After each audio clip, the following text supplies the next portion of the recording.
Here we go, back up to a restart. Quickly, let's go over the overtime rules. We're about to go back green, but we get 2 laps, a green lap, a white lap, and then checkered. If the green lap is completed, the race is official. If the green lap is not completed, we re-rack and restart, and we do it all over again. After all 3 attempts are used, a caution can end the race. Here we go, green flag back in the air. We are racing again here at California.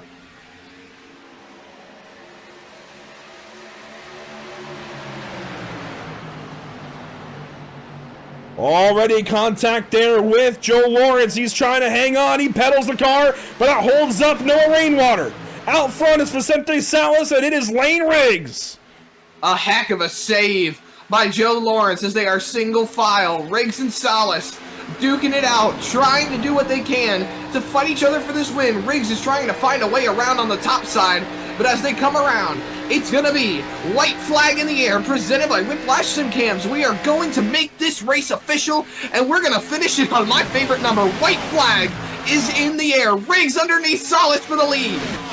For the lead and the win here at Auto Club Speedway, Lane Riggs finally gets down to the inside of Vicente Salas through turns 1 and 2. Can he hold on to it? Side by side still down the back straightaway. Riggs is going to do everything he can, but he's by himself. He's not going to have the drafting help as Slow is up top, trying to decide who he's going to push. The nose in front goes to Riggs. Slow goes to the bottom. Big send from Slow. He's going to move up the racetrack now. Brandon Slow driving Lane Riggs to the wall. It's going to be a straight-up drag race down to the stripe. Who's going to get there first? It's going to be... I don't know. Vicente Salas, I think, has done it again. What a finish! Wow! What a run to the end by these drivers. Officially, Salas gets it, and Slow and Riggs tie 17 1/100ths of a second, 17 1,000ths of a second behind Salas.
Whether it's in the real world or on the sim, the beginnings of a racing series belong at Daytona, or at least it feels that way. Something about high speeds and palm trees just feels right, and so the Steering Wheel Nation Truck Series finally begins tonight from these hallowed high banks. Welcome to Pit Stop TV in the virtual Daytona Beach, Florida. My name is Andrew Cardinale IV with Tom Baker alongside, and it's a pleasure to join you for coverage of the Daytona 250. Today's coverage is brought to you by Steering Wheel Nation, by Inside Groove Pit Pass, and by Martin PC. And Tom, this is kind of a first for you. You're kind of breaking the ice. You're getting onto sim racing via iRacing and just feet first, straight in. Here we are. We finally made it. Daytona International Speedway, trucks on track. Guys are finishing up practice now, and we're excited to get going. Are excited, and it's great to be here with you, Andrew, and great to be with everyone on Pit Stop TV. And yes, I am truly an iRacing rookie here. Very familiar, of course, with iRacing and everything that it does. I work with a lot of younger racers who use it as a training tool, and it's amazing. And I've watched a lot of iRacing, but I've never really been in iRacing until now, and wanted to make something nice for the iRacing community and do something a little bit different and provide the membership for the Inside Groove Pit Pass, which is motorsport's first true fan community, that would be part of what they can do. And we wanted some competition. That's why we're here. The Steering Wheel Nation Truck Series, or SWN Truck Series, begins here at Daytona. We have 13 races on the schedule. We still got a few TBDs that we're filling in here. We'll have those set to go hopefully by the end of next week. But you see a lot of bigger speedways. Daytona tonight, and then Las Vegas in a month, April the 17th, basically running about one race a month, some months two, to make the Baker's Dozen 13-race schedule.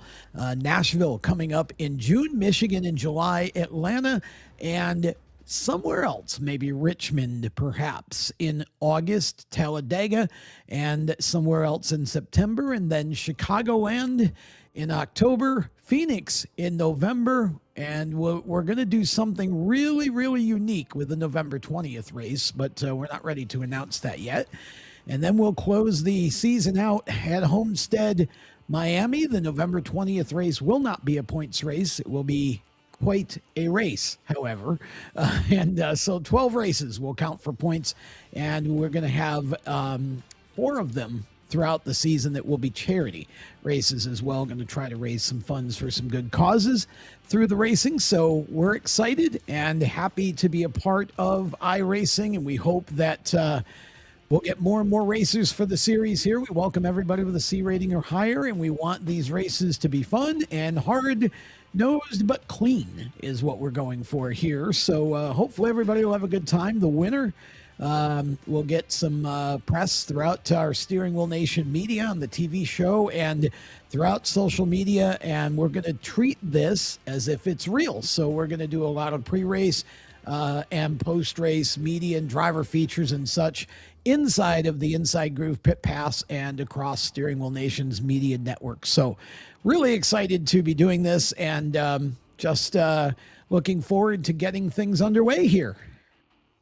And that we are. Well, we have some drivers we'll be talking to before we go qualifying or racing here this evening. One of them we hear is having some PC issues. We'll give him a moment.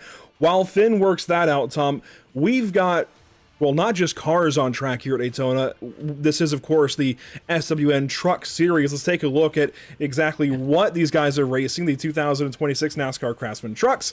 Of course, Ilmor engines, ideally the same across the series, and of course here on iRacing they are going to perform the exact same driver to driver, so everybody's got the same equipment regardless of the badge on the front, whether it's a Chevrolet, a Ford, a Toyota, or a Ram.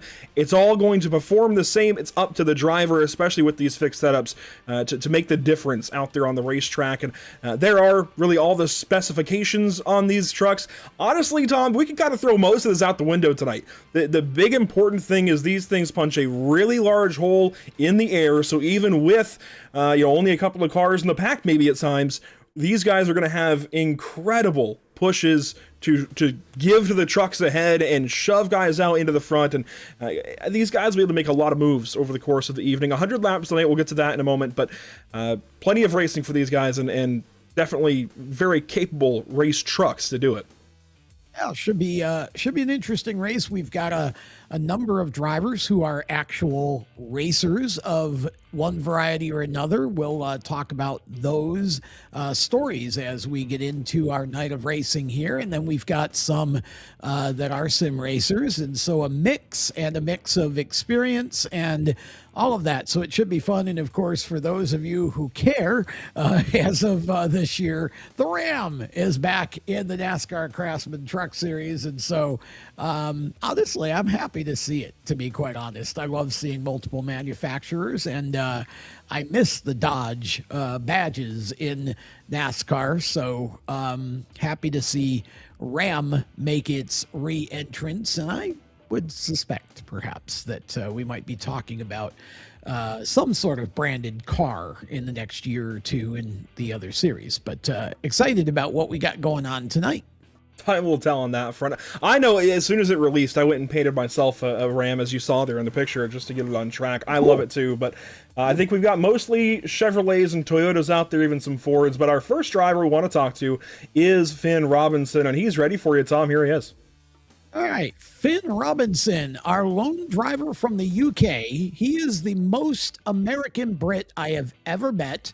And his nickname, the British Bulldog, and you'll find out why as we go racing tonight. But Finn, it's good to have you with us. And I know you just came in from a warm-up race, jumped on the Concorde, and flew from the UK to the US to be in Daytona with us here. So talk a little bit about what you're expecting out of this night and this track and the Toyota truck that you're going to be driving. Well, I'm hoping the Steering Wheel Nation Power Tube TV truck's going to bring me some luck. It's my first time running this sort of scheme. So we're hoping for a productive session. It's been a while since I've competed to this degree on iRacing. I used to compete a little while back. But we're hoping the Bulldog can bring some luck. We're hoping, obviously, Steering Wheel Nation can bring some luck. And we're hoping to put it on the pole and drive away. Would be nice. But we all know Daytona has other plans. You run UK modifieds in real life and have won numerous features in that. It's basically an American mod light race car. So the mindset for you is a lot of short track racing. This is obviously quite different, but you're a well-experienced and well-accomplished sim racer as well. Absolutely. They're two worlds apart between obviously short track racing as well as real life racing as opposed to sim racing. I mean, the mindset is very, very similar when it comes to that. But obviously in terms of tactics, temperature, I mean, everything's different from that point forward. But yeah, I think I've been on iRacing now for about 8 years.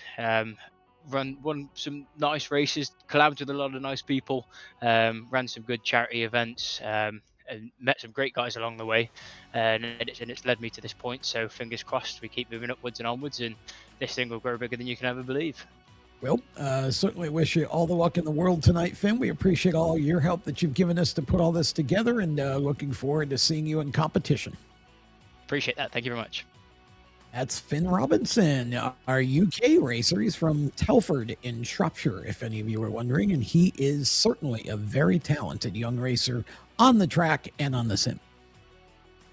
And we'll see if we put the Discord issues behind us, Tom. But we do have a couple more drivers to go through and talk to. One of them being another one of the kind of organizational minds this season with this series. That is going to be Dawson Guzik in the 04 truck. And, well, here he is.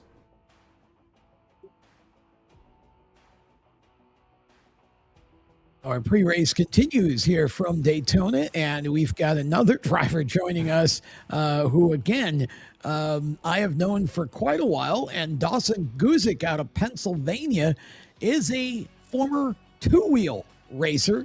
Had a little bit of experience, obviously, in quarter midgets, but then went two-wheel racing. His older brother, Brett, continued on into micro sprints and ran very well at some of the tracks in Pennsylvania, is now an engineer. And Dawson, another big part of putting all of this together for us. Dawson, it's great to have you with us. And what are you looking for tonight from this first opening event of the series? Oh, well, thank you for putting this league on. I really appreciate it. I appreciate Andrew for doing the broadcast for us. It's been fun, getting to know everybody so far. Um, I just I've been looking forward to this for a while. When you said that you wanted to start a league, I was all for it, man. I thought this was a great idea, and I was like, there's nobody better than Tom Baker to start a league in iRacing. So I thought this was going to be a pretty cool idea, and was it what we have to offer? I feel is a pretty good deal. So. Yeah, I think we're going to have some fun with this, and certainly appreciate your being a part of it. Now, you've had obviously experience in the real world, but I think the bulk of what you've been doing lately has been on the sim. Talk a little bit about your sim history. I know you've been away from it a little bit as of late. Yeah, so originally back in 2011, my brother and I, we got what was called R Factor back in the day. We used to run the Boz Sprint Car Series with everybody, and we used to race against like Kyle Larson and Christopher Bell, Chase Briscoe, all them guys on there. And when we would go into what we were called stat servers, I got myself into number 2 in the world on the Boz Sprint Cars in the stats. So then, we got out of R Factor for a while. Brett ended up getting iRacing, my older brother, and he talked me into building a rig, and here I am a couple $1,000s later and an angry wife, and we got her done, and we've been doing a little bit of racing. Yeah, I took a break here for a little bit, but it's definitely been a grind getting back. So. Well, happy to have you back. And hey, if your wife's angry, just get her one too. And then you'll both have one. You can both race. That's how that can work out nicely. We certainly wish you luck. You'll be in the 04 tonight. Finn, of course, driving the number 8 truck. You'll be in the 04. Your truck is what, a Chevy or a Toyota? What is it? It is a Toyota Tundra, sponsored by Dr. G Power Washing, Next Chapter Outdoors, and Shields Construction and LAT Racing Oils. So. There you go. It's nice and bright for everybody to see. Bright is good. We look forward to seeing you in action, and good luck tonight. Yep, thank you. Looking at some practice as we continue on here this evening from Daytona. Grayson Greaves in the 05 out of the great state of Florida on the track right now. Grayson, 17 years old. He actually races a truck in real life. He runs at the New Smyrna Speedway in the Pro Truck Series and finished second this past weekend. He was the 2025 Rookie of the Year down there at New Smyrna and is looking for his first feature win. He got close last week. Practice continuing here. 37 Chris Winstone on the track. Winstone in the 37, second quick right now.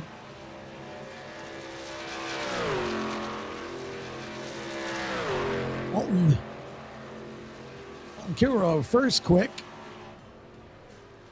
Winstone second quick right now. Jason Trotsky third quick. Rocky, I'm sorry. Big Dog Bryson Hobbs fourth quick with the 88. John Edwards fifth quick, and Greaves at P6 right now with about 6 minutes and 40 seconds left in practice. Had the chance to get to know Jason Hockey in the 46 as we ran a couple of recruitment races in the past week, and super nice guy. Glad to have him with us, and hopefully he'll have a good season.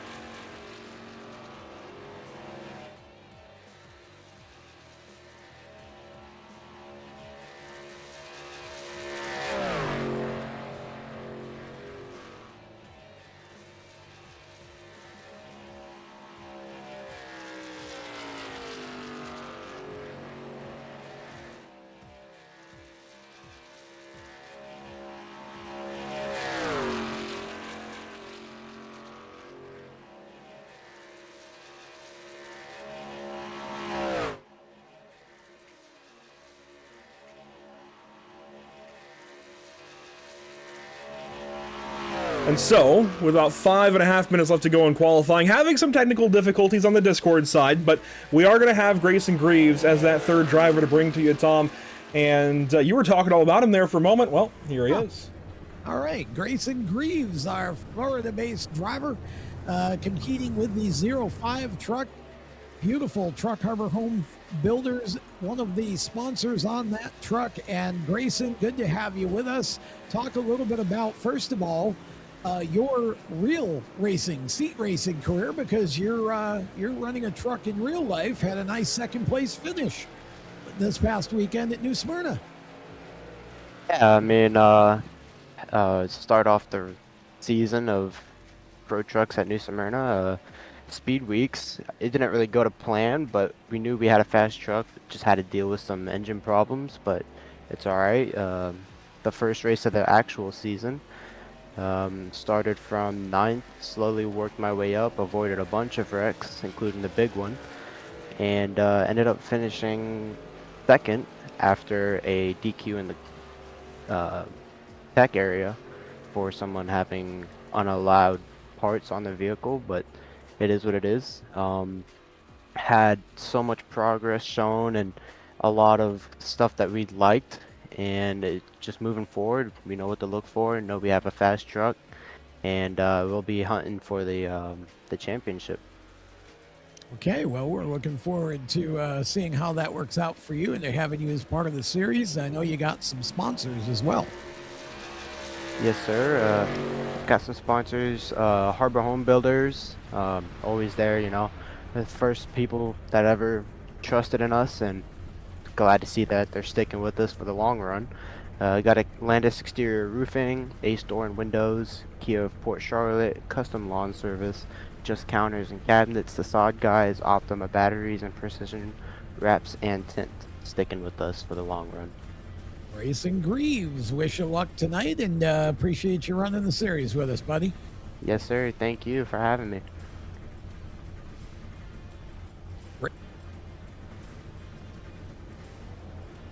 And so, about 3 minutes left in this qualifying session, Tom.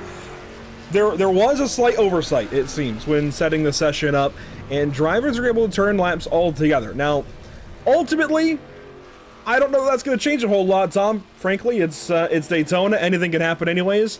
I think these guys are going to be all right. But on track currently, here's a look at Jason Trocchi, the top driver that is currently on the racetrack. Kilrow and Winstone currently are off of it. And here's a nice little tracker bottom right as well to see he's that close to pole. Now, I think they're trying to keep cars apart so that they aren't drafting too much for their lap times. I don't know how successful they've been in that. Well, it seems to be working out all right. I mean, you know, it's good to see Kilrow up top of the charts right now. Winstone second quick. Trocchi sitting in position number 3 right now, just ahead of the big dog, Bryce Hobbs, and John Edwards rounding out the top 5. And we got Swight in 6th. The Cook 7th, Kevin Baker, yes, that's my younger brother, just for full disclosure. In the 29th truck is 8th quick, Dawson Guzik, right now 9th, and Greaves 10th fastest so far on the charts. And yeah, as big as this track is, I would think that everybody will get at least one clean lap. So we've got about a minute and a half left in qualifying. And there's that one driver we couldn't see earlier on with his couple of technical difficulties himself. There's Finn Robinson in the number 8. Yes, Robinson, again from Telford, Shropshire in the UK, driving the Steering Wheel Nation Tom Baker Show, Power to TV Inside Group podcast, sponsored number 8, and Finn on the track now. Finn's a strong runner, both in sim and in the seat. Lots of wins, as we mentioned earlier, in the UK Modified division over there. From over here and tested a Pro 8 model back in late 2024. Did very well with that. And right now, he is having a pretty darn good run here. It's 10th quick for the moment, but let's see where... And I think we can just about take qualifying and kind of toss it for the night. It's really going to be a formality more than anything. Once these guys take the green flag, We do admittedly have 12 trucks here this evening. We're hoping, of course, to have more down the road, but 12 trucks still going to have a fantastic race. As soon as that green flag drops, Tom, everything in this qualifying session is out the window. Finn's going to have one more lap in right here across the line, and it will be just a bit faster, about a half second picked up there. So he's going to move up, to 6th position. A handful of positions gained there for driver number 8. But again, when the green flag drops, this is all going to effectively be out the window. So a little bit of buffer time here on the back end of the qualifying session for these drivers. In this time, we can go ahead and take a look at the weather conditions, for example. And, well, you can see it's a cool 68 degrees, just about ambient temp, 69 on track. Clear skies as far as the eye can see, which isn't that far as the sun is already down despite the clear skies. 90% humidity out there, just about that won't really affect these guys at all. And of course, no rain, as this is an oval track in iRacing. And you know, Tom, as much as some sim racers say they want it, iRacing still has not given us rain delays. I'm okay with that, to be honest. I think that's probably a good thing. It's a bummer. So I'm not a fan of rain racing at all, under any circumstance. So I'm pretty happy that iRacing hasn't given us that. I hope it takes years before they decide to do it, if ever. But you certainly wouldn't want it here at Daytona anyway. So nothing to worry about with that. It's really a beautiful night for racing, honestly. At Virtual Daytona, it should be a fast race. 100 laps, 250 miles. And again, as you said, dozen trucks starting. Should be a lot of fun to see how these drivers adapt under racing conditions. A lot of varied experiences in this field, both in terms of sim and seat. So a lot of different driving styles coming into play. It should be fun. Yeah, there you see the race details, bottom right of your screen, and 100 laps, as you said, 250 miles, unlimited change sets of tires, by the way. Now, again, this is a big speedway. That's not going to affect these guys too much, and I think as we get to some of the intermediates, like Las Vegas next up, that is where these things will start to play more of a factor for tonight. It's just these guys stretching their legs, going and hitting the racetrack, going through the motions, and crowning a very first winner of the not sim. I'm so used to saying sim when there's an S. Steering Wheel Nation Truck Series. But here we go. We've got trucks hitting the racetrack and ready to go racing this evening. On pole, we saw a bit of qualifying there, but on pole, you're going to have driver number 41. That's going to be Dalton Kilroe alongside Chris Winstone. We know him here at Pit Stop TV. Tom, you've got all your connections knowing all these guys for years. I've seen Chris racing for years in GT3 cars, and only this week did I see him on an oval for the first time. That was on Wednesday night in a Legends car at Charlotte. Now he's trying out some trucks at Daytona. So he is really going through the oval motions this week, trying some new things, and I'm proud of Chris for doing it and branching out from just some GT3 racing here on the channel. But on down to row number 2, you'll find Jason Trocchi, Bryce Hobbs, and to complete the front half of your field, it'll be John Edwards and Finn Robinson. We go to row number 4. We've got Brandon Geis-White and Jason McCook in the number 14. Row number 5 is Kevin Baker in the 29 and Dawson Guzik, the Goose, in the 04. Row number 6, it'll be Grayson Greaves in the 05. And rounding out the field, Tony Oberstar in the 55. Zach Mertez, our race director for the evening. So we've got a dozen trucks ready to go here, and sometimes it isn't about quantity, it's about quality. And I think we've got a quality field of drivers here. A lot of really true gentlemen and fun racing folks. Some I'm related to, some I'm friends with, and some I'm about to be friends with. Hopefully nobody I won't be friends with after this is over. But no, we're excited about this. The 55 of Overstar. In-car camera. We got a handful of in-car cameras we can go through. I just like sometimes taking a look from the very last starter's position. In this case, it is Tony Oberstar back here in truck 55, and just kind of seeing what he's up against. Now tonight, it's not as daunting as it might be if this was a 43 car field, but this is still every other competitor ahead of him as he comes around to take the green flag in a moment, and that is never a good feeling. Obviously, you want to start further up if you can, but Tony's certainly got his work cut out for him here in this 100-lap race. We can go through some of the onboard cameras. We also have one, of course, here on the nose. This is on the nose of Grayson Greaves' machine. We've got one from the back bumper here of Dawson Guzik's truck. How about the roof of Kevin Baker's machine? That's the number 29. There we go. Chasen McCook here with one inside the cab. Up to Brandon Geiswhite with one hanging off the left side of his truck. Finn Robinson, driver's eye POV. I love this one the most. For John Edwards, we've got one here just over the right side of the hood. Finn Robinson, or rather Bryce Hobbs, let's move forward here. That's looking back at the whole field behind him. That's a look, briefly, at all the onboard cameras we have for all these drivers here this evening. But for now, Tom, it is time to get this series on the road. We'll turn the music down, turn the engines up, and Tom, this one's yours. All right. Ready for action here at Daytona and the SWN Truck Series. First race in history for this series. Green flag is out and action underway at Daytona. Kilrow in the 41 trying to take the early lead. Already we see two lines forming. We'll see which groove comes in first. It is Kilrow out front. A lot of side-by-side action pushing, obviously a part of this, but you got to be careful with that. Kilrow and the 37 of Winstone inside, outside, in the front row, and still 2 by 2 all the way back through the field. Trocky in the 46 inside of row number 2 on the back bumper of your leader. Everybody taking it easy. It's common for that bottom lane to get going to the corners, Tom, but the top side, as soon as they left turn 2, Winstone got a run, but back across the line there, you saw Trocky led that first lap. Yeah, I'm impressed that Trocky was able to do that, and you know, it's actually, this is going to be a really interesting next few laps to see which of the lines is able to make the most movement here as we get going.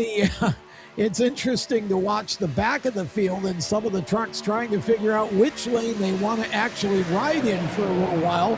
But you can see that we've got Crocky pushing Kilrow right now out front, 2 laps complete. It is Dalton Kilrow. They're leading. Outside line is coming now. A little bit of Pied Piper action there from Kilrow moving up in front of Winstone to complete lap number 2. This is a long race. These guys just want to get through these laps and get to the end. There are going to be some pit stops these guys have to figure out.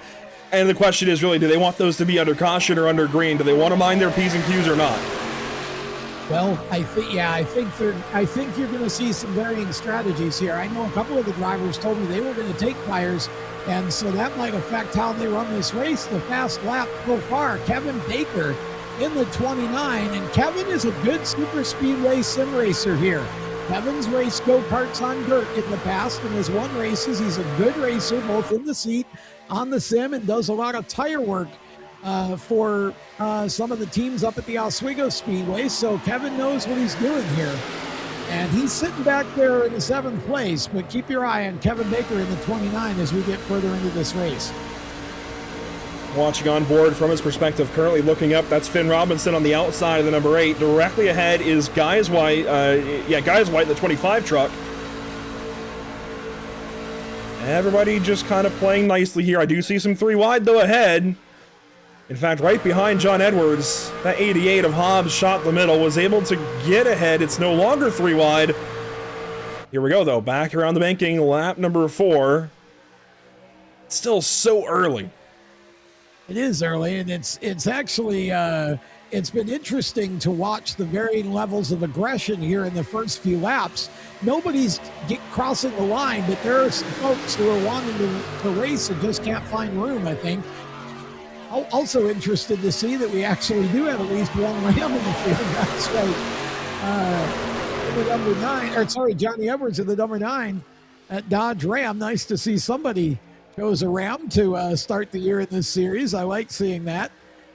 dare to try something new. Finn Robinson up on top, Greaves behind him, trying to work together. Robinson now showing position number 2. And in the 8, again, very strong sim racer. And a little surprised to see him so aggressive so early, and yet, for as long as I've known Finn, I'm not. Finn Robinson out front now in the 8 truck. And Greaves doing a nice job up the second in the 05. Boy, what a call by you to pick up the 3 that we picked up in pre-race, because, well, 2 of them are 1 and 2. The other one, Guzik, was trying to go for the top 3. He has been cycled out now.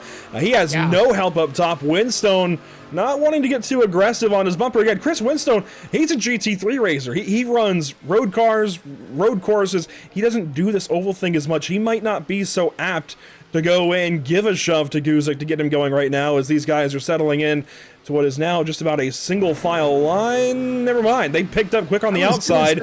That's not going to last long. Yeah, the 8 and 9 went up top. That's Robinson and Edwards. Yeah, they're going to work together, and now Greaves is out front in the 05 truck. Again, Grayson is a very smart racer in real life. He ran the 2-cycle go-kart classes before he moved up into the truck at New Smyrna and had numerous wins there. Great deal of success.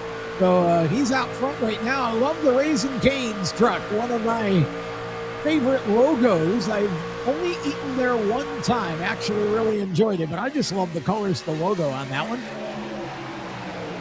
Yeah, you know, I can't believe that people don't like Raising Cane's. That's a conversation for another day, but I can't believe people don't like it. I don't understand the hate, but up front, single file for the first 5 trucks, or 6 trucks actually, double file for the back 6. And you know, we've mentioned a couple of times, kind of tongue-in-cheek, that we do have a light field here tonight. 12 trucks. Well, if someone's watching out there, I'm getting texts actually asking where the rest of the field is. So frankly, Tom, how can they get in this series and race in the next one at Las Vegas? Okay, real simple. If you want to be part of this, and again, keep in mind that the winner is going to get a lot of national media attention through our Steering Wheel Nation channels. And we're going to feature a lot of the drivers as we go along as well. Inside Groove Pit Pass is the way to do it. You just simply subscribe to the Pit Pass. That's the first ever motorsports fan community. We have built that and launched it. It is Inside Groove, pitpass.com. The membership is $9.95 a month, and you get all of the content that's in there. We're going to have some discounted products as we move forward, a lot of driver live interviews and conversation, and we've got multiple competitions that we're going to have as well. And so you can race in all of the iRaces that we hold, and we'll do as many of them as we have demand for and can reasonably do. As we watch Finn Robinson get below the yellow line, and he'll go to the back of the field. I think he's just trying to get into a safe zone here and catch his breath. But InsideGroovePitPass.com, and your membership is the entry fee for all of the iRaces. You can run anything that we do for that same membership price, $9.95 a month, $99 a year. So we'd love to see more iRacers involved in this, because we're trying to do something a little bit, just a little bit above what we see. Not to say other leagues aren't amazing. I've watched a lot of them. But, we got a custom trophy for each race winner. We're still working on the championship prize, and we're going to build this as we go. We are committed to doing fun and fair and competitive racing through SWN and Inside Groove Pit Pass. So, and we're thankful to Andrew and Pit Stop TV for being our broadcast partner for all of that. And it does seem like we're getting some shares out there in the YouTube space, and more are watching. So again, got to get joined up, got to subscribe, InsideGroovePitPass.com. Now, you will want to go to the landing page, and I linked that out in the YouTube chat. That is going to be www.InsideGroovePitPass.com / ready for this? The number sign, hashtag, whatever the heck you want to call it, pound. A lot of kids don't know that these days, but pound sign, landing dash page. So InsideGroovePitPass.com, as Tom said, / the pound sign or the hashtag, then the words landing dash page. Of course, the dash not actually DASH, but the dash, the hyphen. Again, that link, to keep it simple, is in the YouTube chat right now, so you can go find that way. So if you're watching over on YouTube, we invite you to go check it out, bookmark it, subscribe before the next race, or hey, even tonight while this race is happening, and get yourself in the community, join up, get ready for Las Vegas in about a month's time, next month. So I'm excited for these guys hitting an intermediate. Obviously, I love speedway racing, but I'm looking forward to Las Vegas. It should be a lot of fun. And, for those wondering where the rest of the trucks are, these 12 trucks are putting on a pretty darn good show. This is what I really always have thought that the Busch Clash should be. Fair point. Should go back to being, to be honest. The 27 is who we're watching right now. Well, that's because Tony Overstar has lost the draft. He's running, I believe, a Tony Breidinger paint scheme is why it has the 27 on it. It's got the Rackley War number on there, but he's scored in the sim and the league as number 55. So we'll work with him on that for the next race, but he has lost the draft. He's the only driver to have done so far. The other 11 are all together, even down through Finn Robinson. But I'll be honest here, Tom, in my nearly 10 years of iRacing experience, he's starting to fall back just a little bit too far from the group. Now, the general rule of thumb is about a second delta, all right, to the next truck ahead. He's got about 3 to 4 tenths. He can get back up there, but with nobody behind him, it's going to be harder to maintain that, so he just needs to be careful here. Yeah, it's interesting. Again, I love the varied strategies. We got 13 laps in. I don't feel like any of them are really running over the line, if you will. But Finn has chosen just to kind of get out back and keep himself safe from any potential catastrophe that might happen. Give himself some space and just try to survive the first half or so of this before he goes racing. We know he can run up front because he got there. Meanwhile, the driver leading a whole bunch of laps right now is my brother, Kevin Baker, and I'm actually excited for him to be out front leading this. Tyson Greaves running second, Chris Whitstone running third. It is Chasen McCook fourth, and Dawson Guzik, the Goose, battling with Trocky for fifth. Trocky has it for the moment. Guzik sixth, and John Edwards up there as well. Chris Whitstone now trying to make a move up top, and that top line has made some progress. Chasen McCook and Chris Whitstone have taken themselves to the front. Well, Baker running fourth now. Rocky up to third, Baker fourth, Edwards to fifth. But again, we're still only 15 laps into this 100-lap race, so there's a lot of racing left to do and a long way left to go. I'm impressed with all of these drivers, to be honest, because all of them are really doing a nice job of just keeping themselves in check and running hard without making mistakes.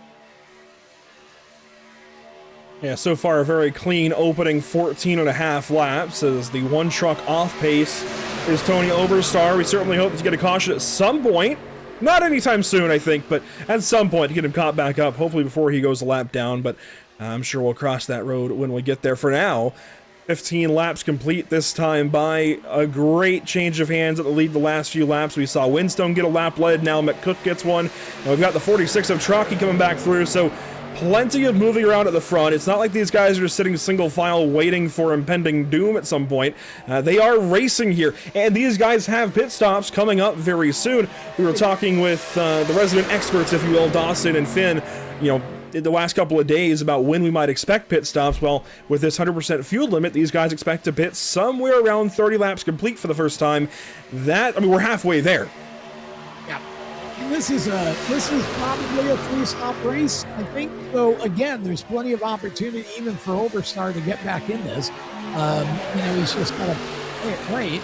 But I just love seeing the comers and goers. Again, everybody is racing hard, but they're racing clean, and you're seeing a lot of different leaders and a lot of different faces at the front. Right now, it's Winstone out front, Trocky running second, McCook third, Baker hanging in there fourth, and John Edwards rounding out the top five. Greaves, Hobbs, Geiswhite, Guzik, and Kilrow through 10. Robinson still back there just hanging out. And Overstar off the draft right now in 12th, but surely not out of the race. And Winstone takes the lead back away for a moment. Baker now drops down low, attic to basement style, and he will take the point. That's going to bring Graves on through and the 14 of McCook.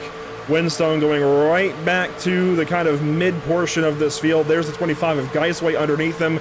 So as quickly as he got back through to the front, he gets shuffled back to about 5th position. And it seems like this top 6 or so is the group of guys currently racing. A handful of back are just kind of sitting back and saving fuel. And, you know, what are we going to see when these guys do pit? Well, frankly, they're not going to take tires. We might see 1 or 2 take 2 tires, but I think for the most part, nobody's going to take tires this first round of stops. Just fuel in and go. It'll be interesting because I had a couple of the drivers tell me in the last couple days they were going to take tires, at least one set of tires during this race. Now, we don't know when, and surely that is all subject to change based on how this plays out. Right now, these guys are just doing a nice job logging laps and still putting on a great show. And good to see Kevin Maker back up front, but Jason McCook not letting him get too far. Greaves right there behind him. And again, I'm impressed with this 17-year-old Grayson Greaves. I actually have not seen Grayson run.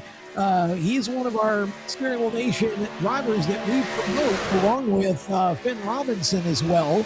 And I've never seen Grayson actually run on the racetrack. This is the first time I'm watching him, and I know it's iRacing, but you can tell a lot about a driver just by the way he thinks and handles himself mentally. And Grayson's doing a nice job right now, just keeping himself in the mix and not making any big mistakes against a field of some pretty strong competitors here. And that's all a great point, I got to say, because if there ever was a car and track combo to separate the calm from the, we'll say, not so calm, it would be trucks at Daytona, because you can get such massive runs and make moves just like we're seeing there to go 3 wide. The 88 of Hobbs looking to the outside of the 9 of Edwards for at least a brief moment. And that kind of, I think, shook everybody in the near vicinity because they all backed off and got back double file pretty quick. You just take that little breath there. Put the pause in, as they say. Hobbs up to 5th in the 88, and Bryce. Oh, there we go. Oh, look out. That was the 9 truck that got into the wall. They're not done. And no caution yet. Rocky, I think.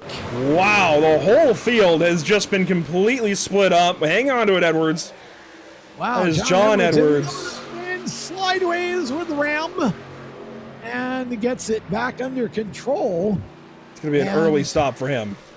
Yeah, that is definitely not a good turn of events for that Ram number 9 truck. It looked like he just got up into the wall, just the back end got out from underneath him a little bit. And I don't know if there was contact. Looks like we're getting a pit stop TV replay here. And the other driver involved in that was the 88 that I just mentioned, was trying to go 3 wide on the outside of Edwards.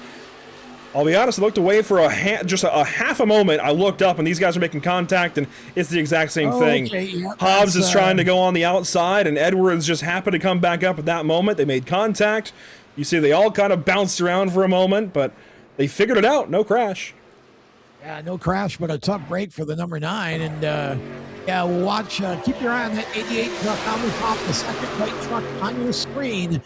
Hobbs just getting up to the outside, and the 9 truck of Edwards. That was, I think they were, I really have to call that one arguing over space, to be honest. As Kenny Schrader always said, I don't think Hobbs expected the 9 to move up, and I don't think the 9 expected to find the 88 there. So look at this one more time.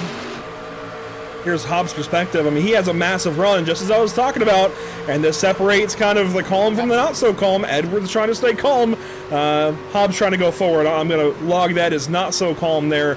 You see the pinball afterwards, but yeah, you know, to be blunt, Tom, I'm going to say lap 20 of 100 with 12 trucks in the field. I don't know if that was necessary.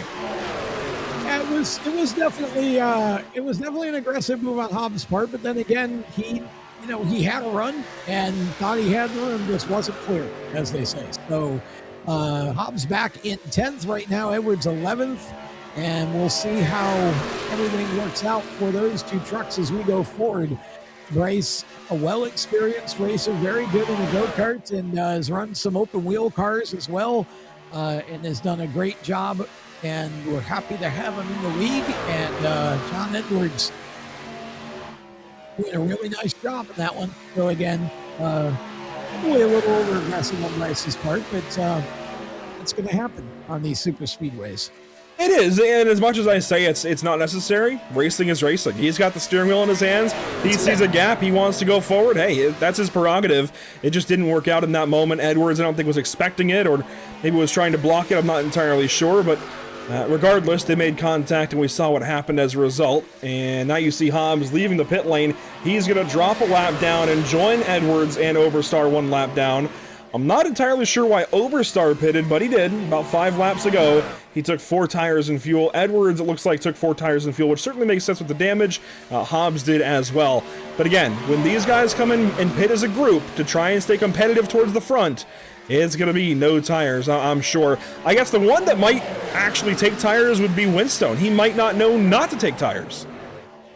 It's going to be interesting. There are a couple, like I said, there are a couple of drivers who are not among those 4 who told me that they were going to take at least 1 set of tires, and we did see a couple of the back markers currently take tires, but I'm not so sure that was entirely a bad move for especially for Overstar, and even Edwards and Hobbs, because they all had damage, and I think it was an opportunity for them just to kind of hit a reset button, if you will, and try to make the most of the time in the pits. You see these 4 trucks have broken out to the lead. Behind them, you'll find Geiswhite and a handful of others. 6 trucks here in this line. Geiswhite, Chalky, Guzik, Kilrow, and Robinson, the lead lap trucks in this group, with the 88 of Hobbs tagging onto the back end. That's going to just about lock him for now into the lucky dog position. I mean, the other 2 don't have a draft. He does. I mean, that's straight up. He's going to lock into that spot if we do get a caution at any point in the near future. Obviously, though, he can't be the caution. He's running 10th right behind Finn Robinson. We basically have pretty much 2 groups at this point.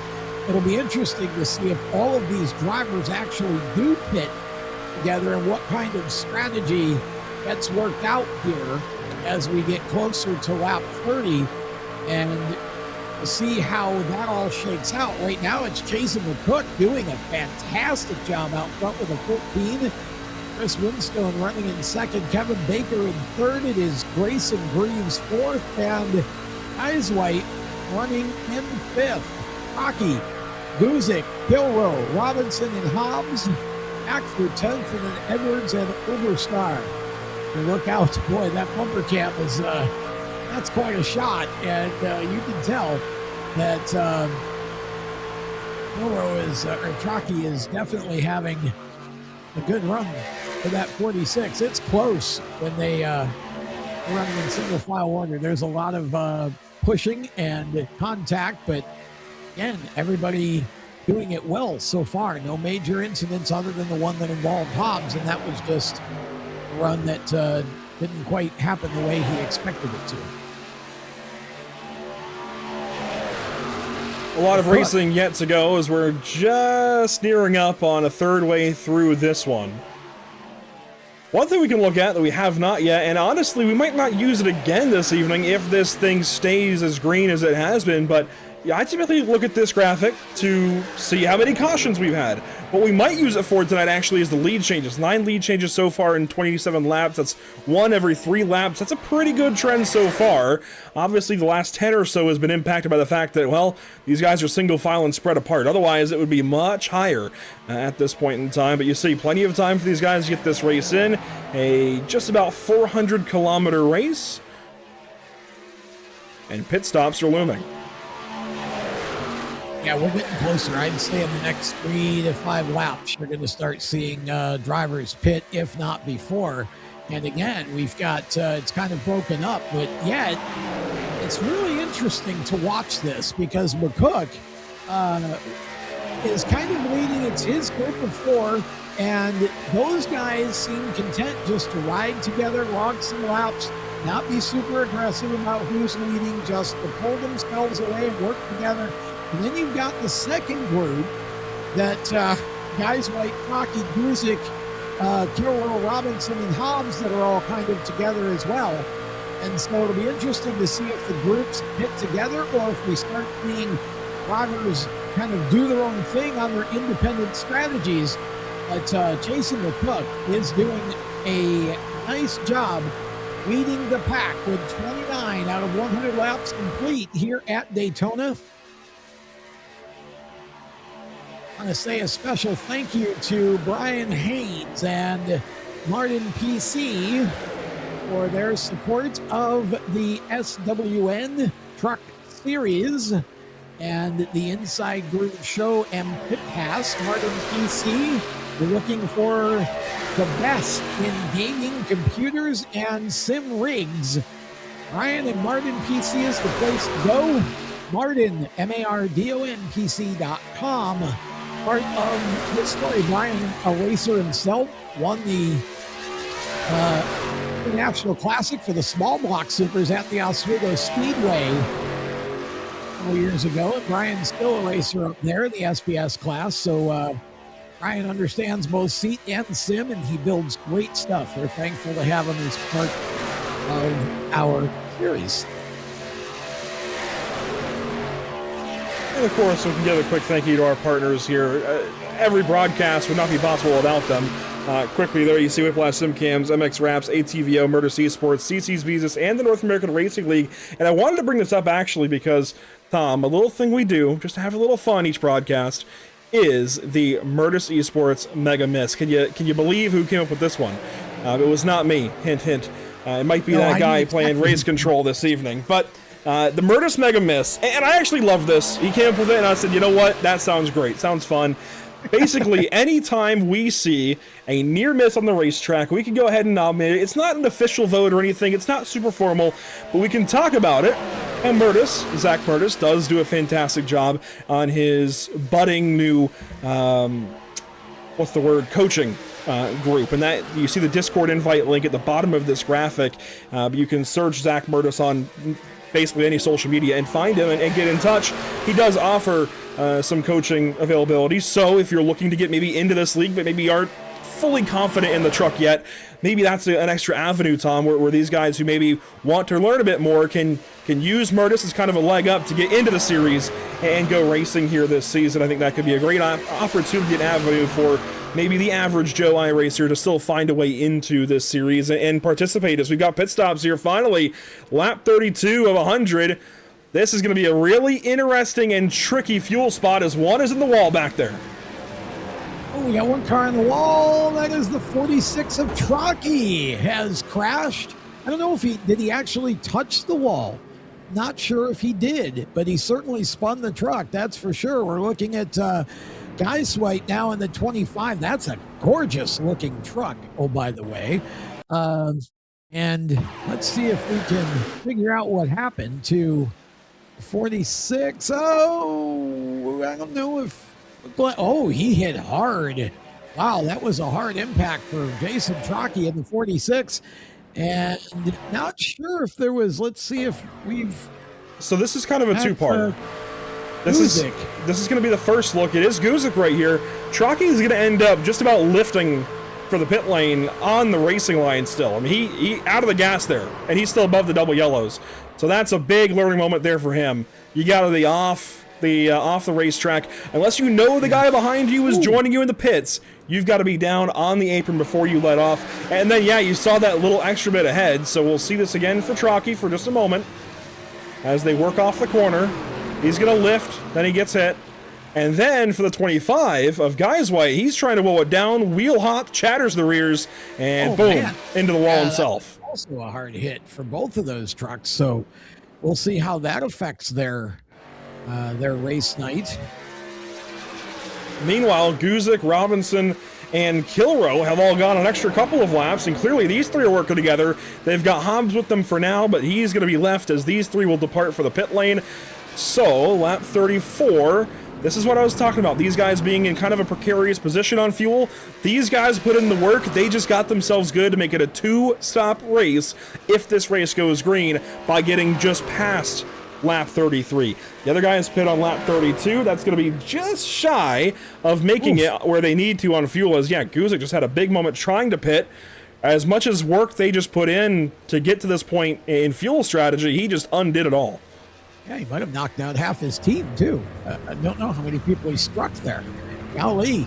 Meanwhile, Kilrow is the leader being shown. Robinson in second.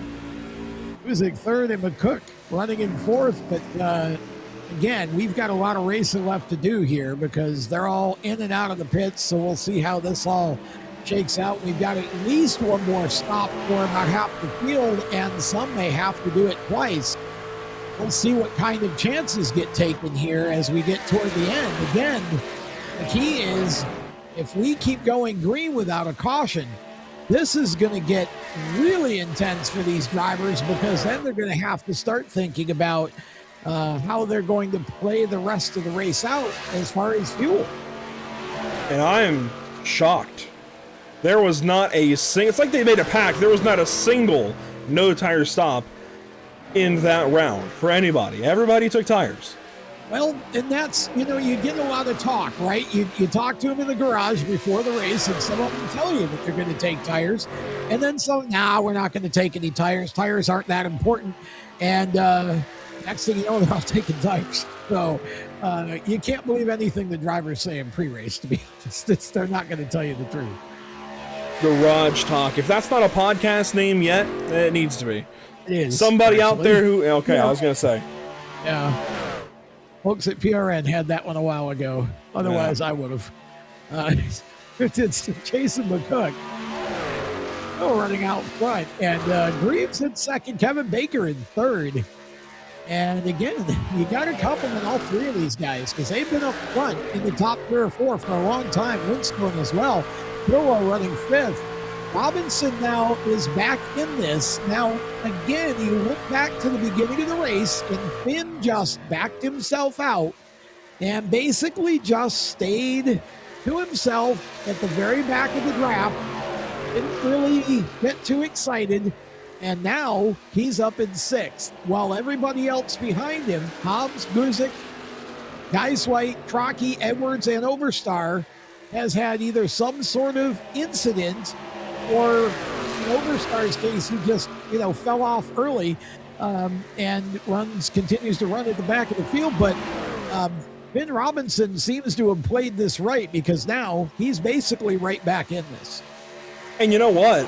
Bryce Hobbs might be okay if we get a caution at just the right time. He's actually passing Robinson for position now and going to pass Kilrow now as well. He pitted for the damage he had earlier, but he was able to lock into the draft with these same drivers and stay afloat. Now they've pitted, and he's right back with them. So if we get a caution time just right for the 88 truck, he's not out of this. And even in that, Edwards has gotten back on the lead lap for the time being, as has Overstar. Admittedly, the leaders are catching each of these guys quickly, but if we get a caution at just the right time, they might be okay. And I was just thinking to myself, with how green this has been and how spread out these guys are, we could almost go the ARCA route and say, hey, we see some debris on lap 50, throw the yellow, and just take a halfway break and get these guys back together. Well, I wouldn't put it past Finn to try to throw a water bottle or something out the window, but no wad up some tear-offs. Fake yellows. We don't do fake yellows here in the SWN series. We feel like the drivers ought to decide it, not the officials. So you're watching the 2 leaders here, Jason McCook and Grayson Greaves, and not too far back, 3rd and 4th, Kevin Baker and Chris Winstone working together very well. And then you got Hobbs back there in 5th leading that line and looking inside from the Kevin Baker truck. Again, he's a couple seconds back off the second place car of Greaves, but there's still only 39 laps down, and we got to make pit stops again. This is where these drivers are going to start to think about how are they going to play the rest of this. As you said, It's there. You might have about 4 of the trucks that might try to push it and have enough to do one more stop. Will any of the drivers that pitted on lap 32 actually decide that they're going to try to push the issue? We're going to have to wait and see. And a lot of it depends on whether this stays green, but the way it looks right now, the way everybody's running, we should be in pretty good shape unless somebody makes a mistake. Watching these two in 3rd and 4th, they have the opportunity, if they can get linked together just right, to go catch McCook and Greaves. I think what Winstone is trying to do is stagger out to the right, and I think Kevin's trying to chase him in his mirror. If Kevin sticks to the racing line right down along the yellow lines and lets Winstone pop up for air, I think these guys could really get going somewhere. They've lost about a second since we've been watching them, about, well, 2/3 of a second. As behind them, boy, Hobbs and company, they have fallen well back. I mean, talking about almost 11 seconds behind the race leaders. And there you see the delta from Hobbs to Winstone at your bottom right. And now Guzik is going to pop up. He's going to transition to the rear of this little pack and move Kilrow into the push spot. And that's what these guys will do. They're going to conveyor belt themselves along. Whoa. That was almost a failed. That was almost a failed. I guess reconvention, if you will. As a mega miss, is that a candidate? Because let's see how close truly was that. Let's find out. Oh yeah, let's look at the replay here, because it looked like Goose certainly had a little bit of an anxious moment there. From above, there you see Guzik. He actually psyched himself out. He was out of control. Yeah, he got a little slideways there, but settled down nicely. This is where he went up. You're going to see the other 2 trucks go on by on the inside. And he psyched himself out. He thought he was going to right rear his buddy Finn, and turns out he was all right. But you know what? Better to be cautious, especially in this setting right now. Better to be cautious than to just kind of blindly turn down and hook the guy. You're just trying to get along right now. Well, and I mean, it doesn't matter if there were 3 laps to go. It doesn't. If you're going to crash yourself, that's not going to help you regardless. But it's just impressive, again, to watch these guys just hanging together. And I don't know, honestly, Andrew, I don't feel like any of these 4 trucks right now are out of the race at all. I mean, there's still over 50 laps left here. And while they're considerably behind the leaders, we've got at least one more round of stops. And so, you know, I don't feel like any of these 4 are out of the event.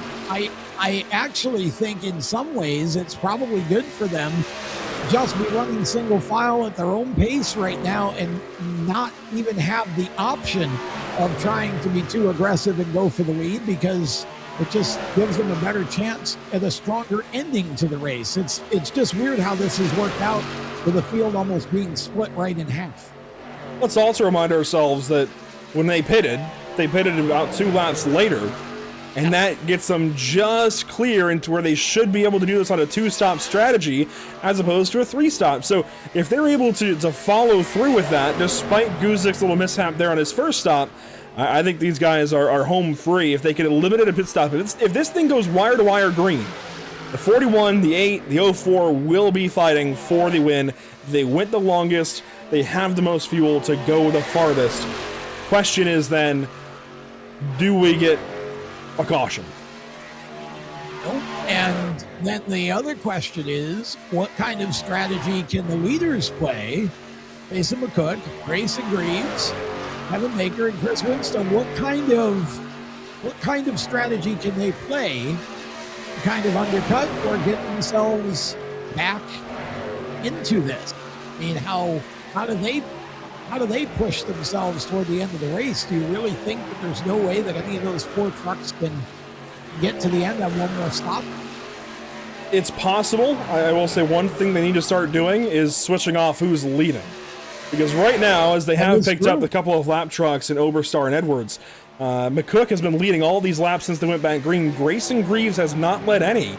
They need a swap. And that's not easy to do. We just saw, of course, Guzik get psyched out when they swapped. But they need to swap because they need to split who is actually running into all of the air. Right now, it's just the 14 truck.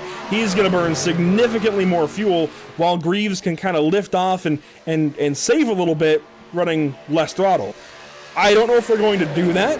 The other issue is that group of trucks is actually gaining. Hobbs, Kilrow, Robinson, Guzik is actually gaining. Since we've been talking about this in general, since we came back from that replay of Guzik, they have made up 2 seconds.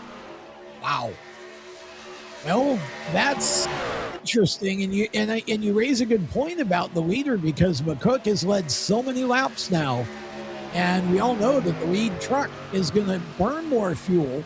So at what point does McCook maybe just slide himself up and, let himself go to the back of that line for a little while and, let Grayson Greaves or someone else lead, because he may be pushing his luck right now more than any of the 3 behind him. If we look at lap times compared, here they are. I'm going to walk you through this a little bit. The 14, Chasen McCook, that's your leader. That's who we're watching right now. Last lap of 49.598. Kevin Baker runs third. He's the second group. He just ran a 50.539. So they're about a second off per lap right now. And there you see, the other group has caught them. Dalton Kilrow running a 49.2 has caught these guys, along with Hobbs and the others. And they're going to become a larger group, it looks like, and start to go forward, hopefully for them, faster than the leaders. So it is now, and remember, we were talking about Baker and Winstone being 2-3 seconds behind the leaders. Now they're 7.5 seconds back for the other ones to catch them. So this little group, Baker and Winstone, have not made good time. The leaders are making okay time, but this group back here that just caught Winstone and Baker is making great time. This is really crazy to watch, honestly, the way this has played out, because you might have thought that, again, this would have been a cakewalk for this second set of trucks, but I'm not so sure it's going to line up that way here, especially if this keeps going green. I think that the more trucks you get back together, the more likelihood that we see a caution before the end of this race. But again, interesting to watch. McCook still leading Greaves, Baker in third. But boy, I'll tell you what, Hobbs is looking awfully good for a young man that made an early mistake. You talk about recovering. The big dog, Bryce Hobbs, has got himself right back into this race. The pole sitter, fast timer, Hillrow running in 5th, and there's Robinson and Guzik. Winstone, Geisweit, and Trockey through 10, and Obastar and Edwards back. But that pack you're watching being led by Kevin Baker now, as Kevin continues to just run a steady and consistent race. And changing up kind of who we're looking at a little bit here. Still looking at McCook's last lap as the leader. That was a 49.7. Last lap, Kevin Baker in third, trying to catch him, is a 49.8. So still about a 10th off that lap. But then guys, what you see, he's on his own right now in the 25. In fact, here he is. He is all by his lonesome after his mistake trying to pit. Last lap for him, a 51.575. For Oberstar on his own as well. Actually, I think he's got Edwards with him, a 49.8. But that lap for McCook was much slower, and that would be why they have caught Edwards and Oberstar. And so your Martin PC halfway leader is Chasen McCook in the 14. Greaves running in second in the 05, and those two, again, just have stuck together through most of this event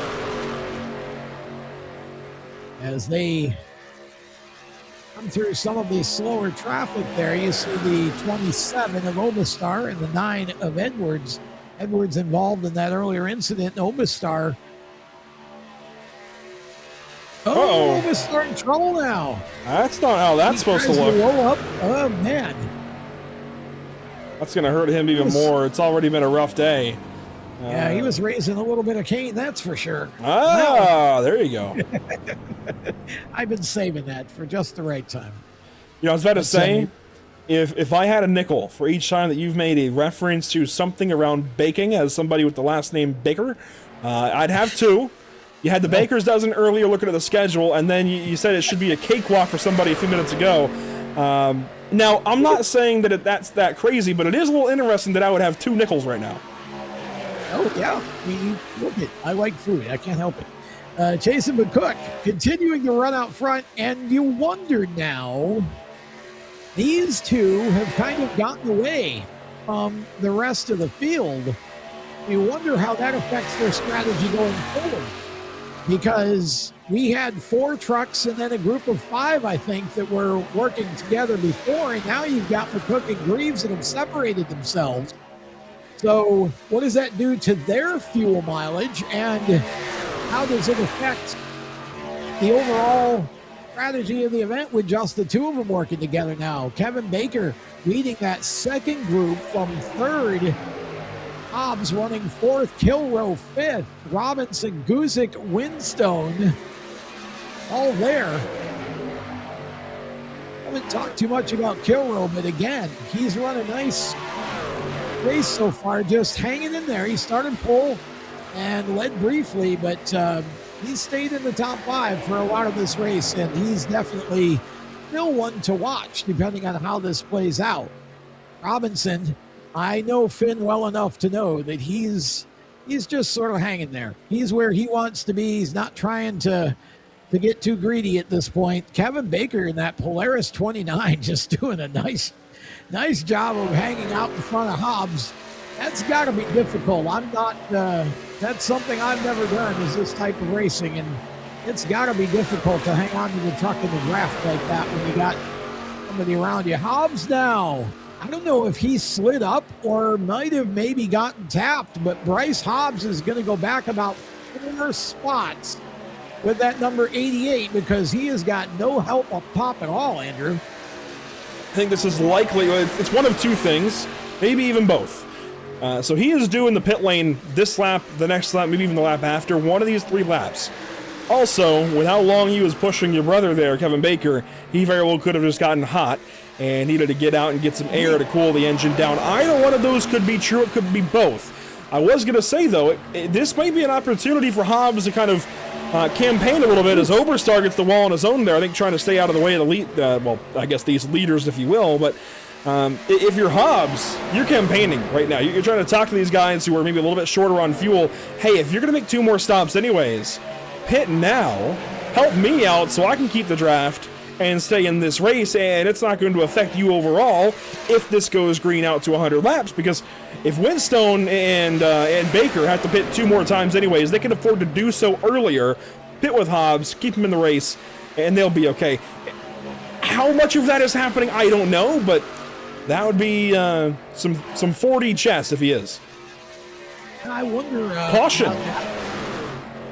Wow! Oh, it's the 9 truck, and boy, that's gonna... Oh, look out! Oh! That could have been much worse, honestly. Was that Winstone that got into... The first bit of contact was Winstone, the second bit was Oberstar, yeah, let's see how this happens in the first place for the 9 truck. He was leaving the pit lane. He had just pitted. Now, these guys do have 2 fast repairs. So ultimately, this damage isn't that concerning. Just got loose into the grass. Oh my gosh! Oh, wow! Wow! Is that Trocky? It was, and then it was the 2 leaders trying to go by. And then look at that. Yeah, wow! That was... Oh my! That was a hard impact for Jason Trocky, and that's not his first of the race. Got the inside wall earlier. So now we're under caution. Oh my. And that was right in front of your race leaders, and somehow the 1 truck spinning, well, the number 9 truck being the singular truck that spun, just managed to do it in front of everybody else in the racetrack. I don't know how he managed that. With this wide open track and being so spread out at one point, that is the unluckiest stealth spin I think I've ever seen. Bad luck is what it is. Yeah. Bad time. Oh my gosh. The only truck that was ahead of it was a 25 of Guys White. Everybody else just happened to be approaching the way it all worked out. Jason Trocky's going to be seeing stars for a little while after that one. And here's his onboard. He was on his own. You can see the 9 truck up ahead. Wow. I don't think, Andrew, that you even have time to say it before you did it, right? You say it, then you do it when you know you're going to have an accident that hard. Pretty I don't much. think you had time to say it. Wow. And this is certainly going to be a Murtis Mega Miss candidate here for the 14 and 05. Watch this off of turn 2. as the 9 goes up in the air from the contact with the 46. Oh, hello. Wow. There was another one even there for the 05.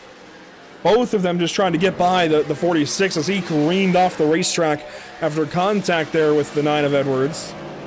It gets this close for each of these two drivers, and these are easily Murtis Mega Miss candidates. Oh, wow. Wow. Grayson Greaves got a little sideways there. Made a nice save.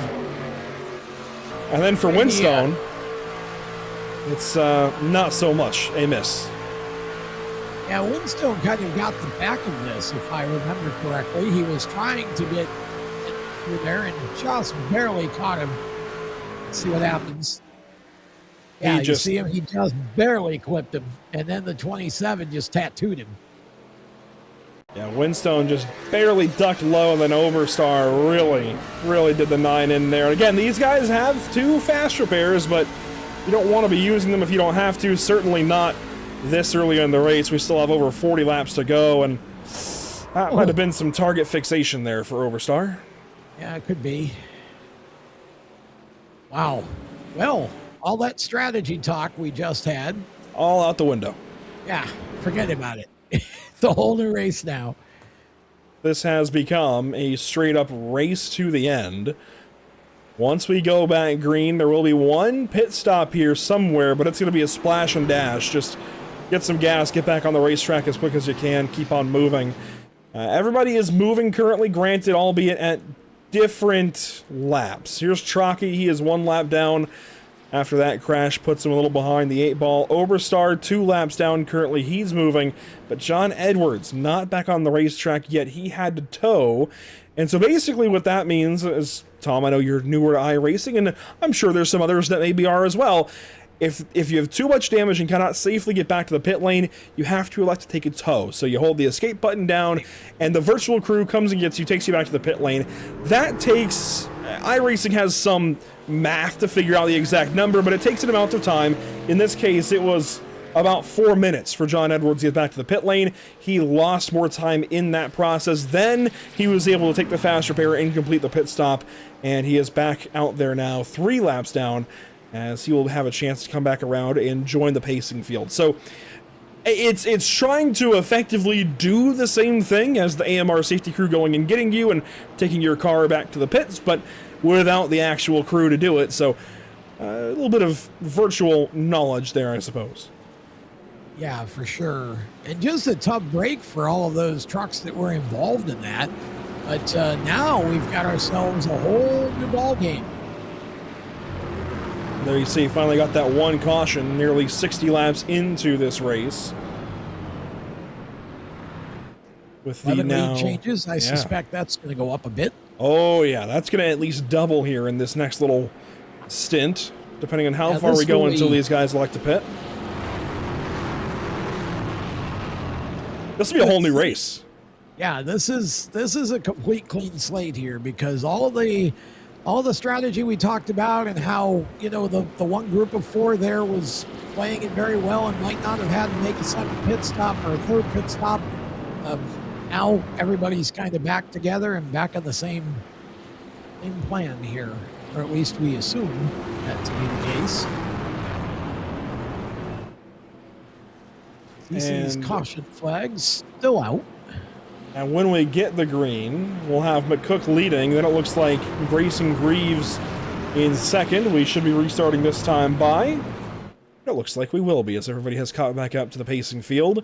So the front row, made up of McCook and Greaves, then Baker, Winstone, Guys White, and Hobbs, your front half of the field as we enter the restart zone and get back to racing at Daytona International Speedway. Back underway in the Daytona 250 for race 1 of the SWN Truck Series. Grayson Greaves making a play from the top, trying to clear himself, and he'll get there. Grayson Greaves in the 05 by McCook for the lead. Again, still 41 laps left to go in this one. McCook running in second now. I think that's Kevin Baker in third. That it is. Baker third. Right behind him is Guys White, Winstone now in line. That's your top 5. 3 wide for 6th as Truckee heads around the outside of Hobbs. He's cleared. Guzik is down low, then Kilrow down there as well. After Trocky's 2 incidents in this race, he's got to be driving a little bit frustrated. So keep your eye on that 46 truck. I suspect he's on a bit of a warpath at this point, or a mission to get back up front and do some racing. And I think he'd like to get out of the danger zone here, which means you basically got to be in the top 2 or 3. Reeves out front right now, and again, the Cook right on his back bumper there. Baker watching from a couple of truck lengths back in 3rd. Guys White and Winstone, 4th and 5th. Guzik in 6th. Again, everybody pretty much right together here at this point. I think the action starts to ramp up probably in about the next 10 laps or so. Some folks are going to get antsy. Robinson sitting back there in 8th. Do not count out the 8 truck. Now we got a top line trying to form here. Reeves up and out of it for the moment. He's back a couple of spots. Still battling for 3rd. It is McCook back out front and Kevin Baker in the 29. Running in 2nd. 40 laps to go, that time by the flag stand. All trucks in the race in this group, but all in different kind of strategies. Not fuel and tires, but as far as how they want to run this race. Do you want to be aggressive? Do you want to go for the lead? Or do you want to sit back? We saw a handful of some of the kind of more seasoned drivers maybe sitting back on that restart, and now they're starting to mix around a bit more and kind of find where they want to be as Guys White and Greaves run side by side. Winstone and Truckee there just behind them. While these guys get some laps incomplete off of this restart though here, Tom, I'm curious, we had one of our moderators ask out in the YouTube chat, where is everybody watching from this evening? We have a handful of drivers from all across the country. I think one from Texas, a couple from New York, certainly some from North Carolina, and even I think a Floridian in here. We even have a Brit in the form of Finn Robinson. Where's everybody watching from this evening? That's pretty much, we'd love to know where the rest of you, where are the viewers watching from? Let us know. Interesting here, when you look at Rocky in the 46, keep in mind, he's actually a lap down. And so he's trying to get to the front to get a lap back, to get himself back at least on the lead lap in case there's another caution. Overstar and Edwards basically out of contention for the win. They're both 2 and 3 laps down respectively. But that 46 Oak House Racing truck for Jason Truckee, he would love to be able to get back up front and make up his lap, because we've got 37 laps left. He's got to get going if he's going to get himself back in the race.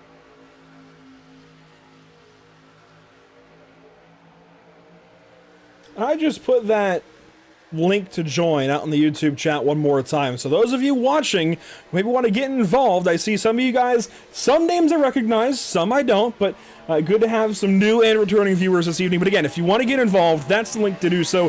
That will take you to the Inside Groove Pit Pass landing page where you can sign up and get involved. As here we go, Jason McCook and Kevin Baker for the lead. Baker's got help. Side by side, Baker with a 25 of Guys White behind him. And Jason McCook's got the 05 of Grayson Greaves, the Green Machine. Working hard out there. And you're looking out the back of the Kevin Baker truck. That's Truckee behind him and Guys White next to him. As you can see, Kevin's got, he is a motorcyclist. He loves to ride. He's got an Indian motorcycle, I believe, his brand of choice, and does a lot of riding with his wife both. A good time. Kevin hanging in there. He's just done a great job all race. Hasn't made any mistakes. He's kept himself in contention. He's got the 37 of Winstone to his outside. They're chasing 25 of Guys White. We haven't talked about Guys White too much, but again, just been hanging in there. That's the thing I love about these speedways is if you're patient and you can just keep yourself mistake free, a lot can happen over the course of 100 laps. This is a relatively short race for Daytona, but it's 250 miles. So it's exciting to see how all of these drivers, for the most part, have been very patient. And now what we got here is basically a shootout at the OK Corral for the last 30 laps, because I don't think anybody's really too concerned about using their stuff up at this point. Guys White, Winstone, and Baker, your top three: McCook, Greaves, Hobbs, Guzik, Gilroy, Robinson, and Trockey. In the top 10, there are 8 trucks on the lead lap. Robinson is a lap down. I didn't see how he lost the lap. He is going to be the lucky dog if we have a caution, and he needs one pretty quick if he's going to get back in contention. Robinson's just about a second off the leaders. He's still with these guys on the lead lap. He is on the, yeah, I looked at that wrong. Yeah, it's Trockey that's a lap down. And so there is Robinson, and here's the view from his perspective up. Everybody in front of him, he's the final truck in line. Just riding, biding his time as Guys White goes for the race lead. He gets it. Winstone and Baker side by side for second. Winstone going to have the run around the outside. Oh, contact nearly. That was almost a mega hit, is what that almost was. Everybody settles down. Got the 55. It's 27 on the track, but 55 in scoring of Overstar in the mix. He's a couple of laps down, but again, he'd like to get one back. Forming a third groove up top, intentionally or not. Oh, 14 and the 37 may have touched there. Now it looks like McCook wanting to get a little more aggressive here. Guys White and Baker first and second.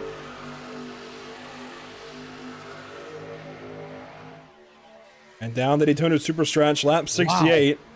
You see just how close these guys are, leaving the entire top of the racetrack untouched. Everybody's trying to get down to that bottom lane or close to it. As Guys White, Baker, and McCook now take the point and separate a bit from Greaves and everybody else. Yeah, Greaves actually got below the yellow line there and was watching to see if he ended up advancing a position, because, of course, you can't do that. But he didn't. Got below the yellow line and got himself back up and in good shape here. Rocky up on the top slide with Overstar and the 9 of Edwards behind him. All those trucks at least one lap down.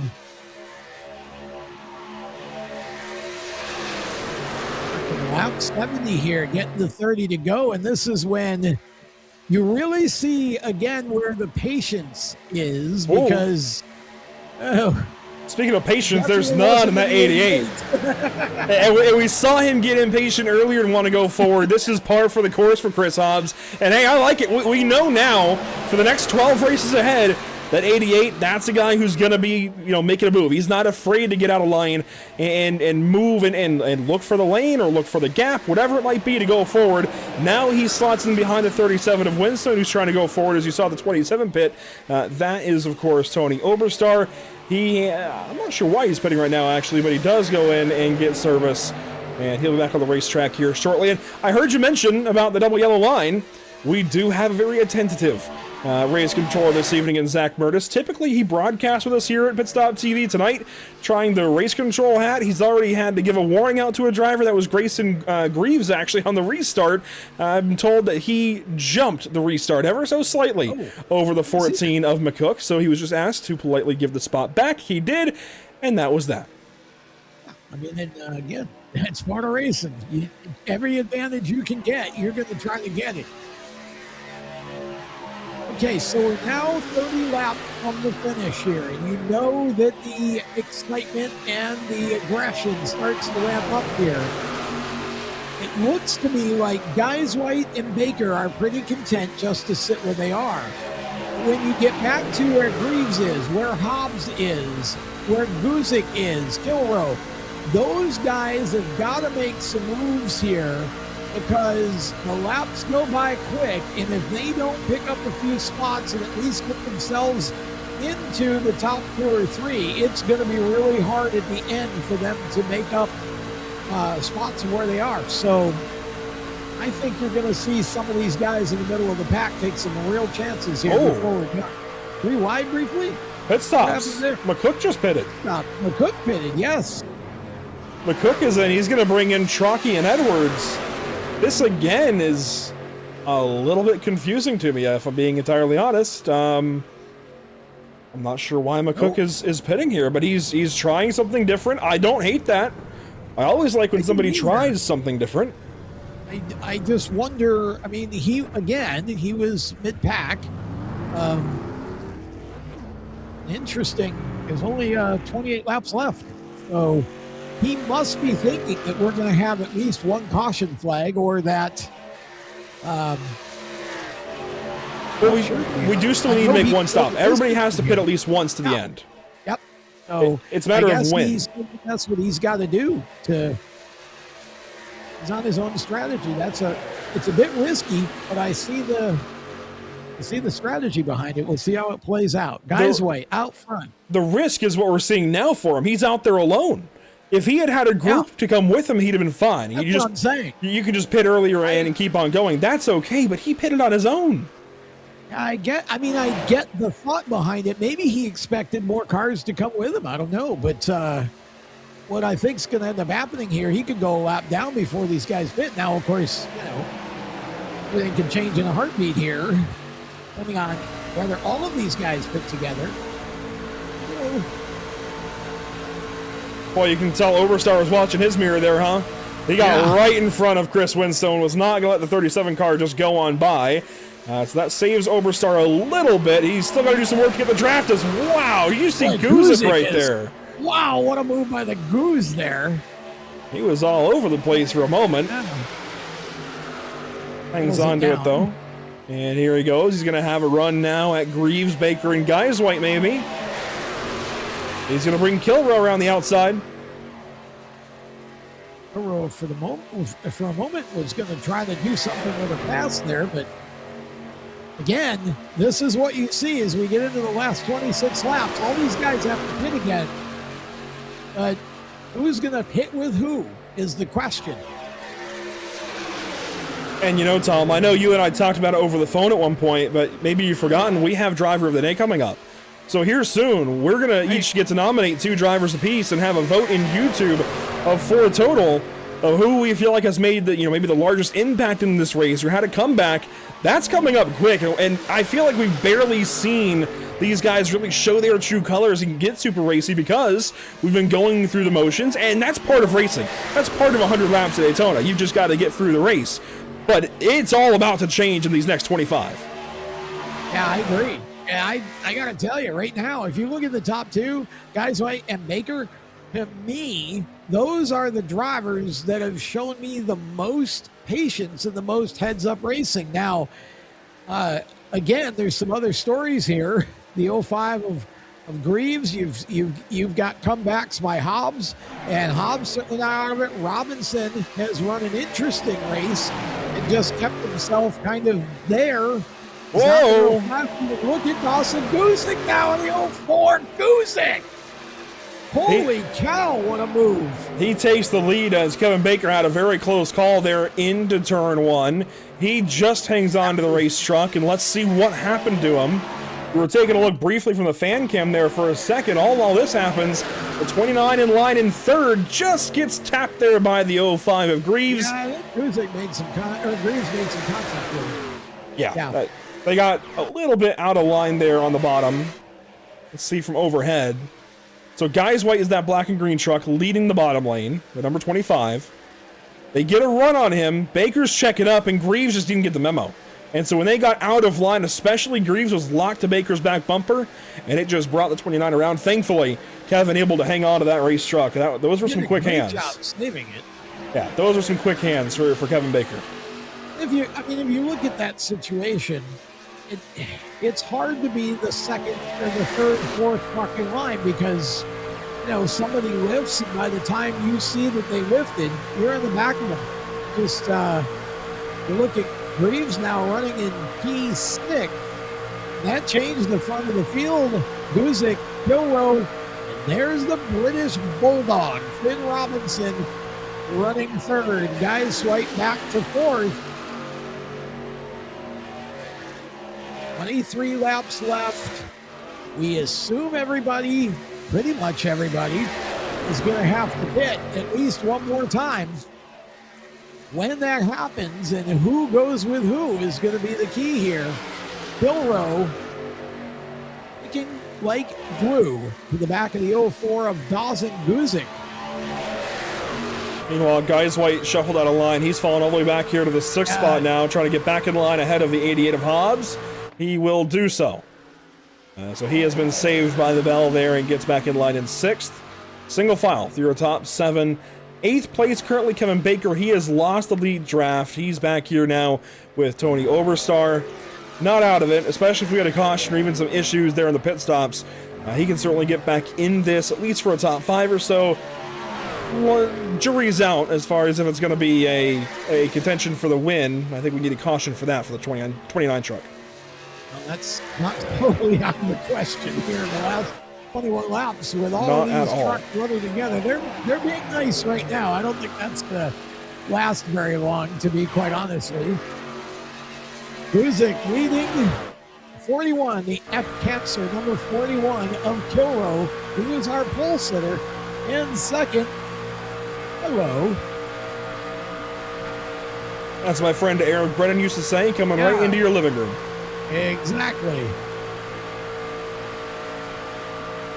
And these guys, they do have to pit about 10 more laps away, and they'll be headed down to the pit lane for at least some fuel. And I surmise that these guys certainly will go fuel only for this stop. It's a short enough run to the end. I don't think anybody is going to be worried about taking tires as long as this is a green flag stop. If it's a caution, if we get a yellow, these guys pit under yellow, maybe you see some tire changes.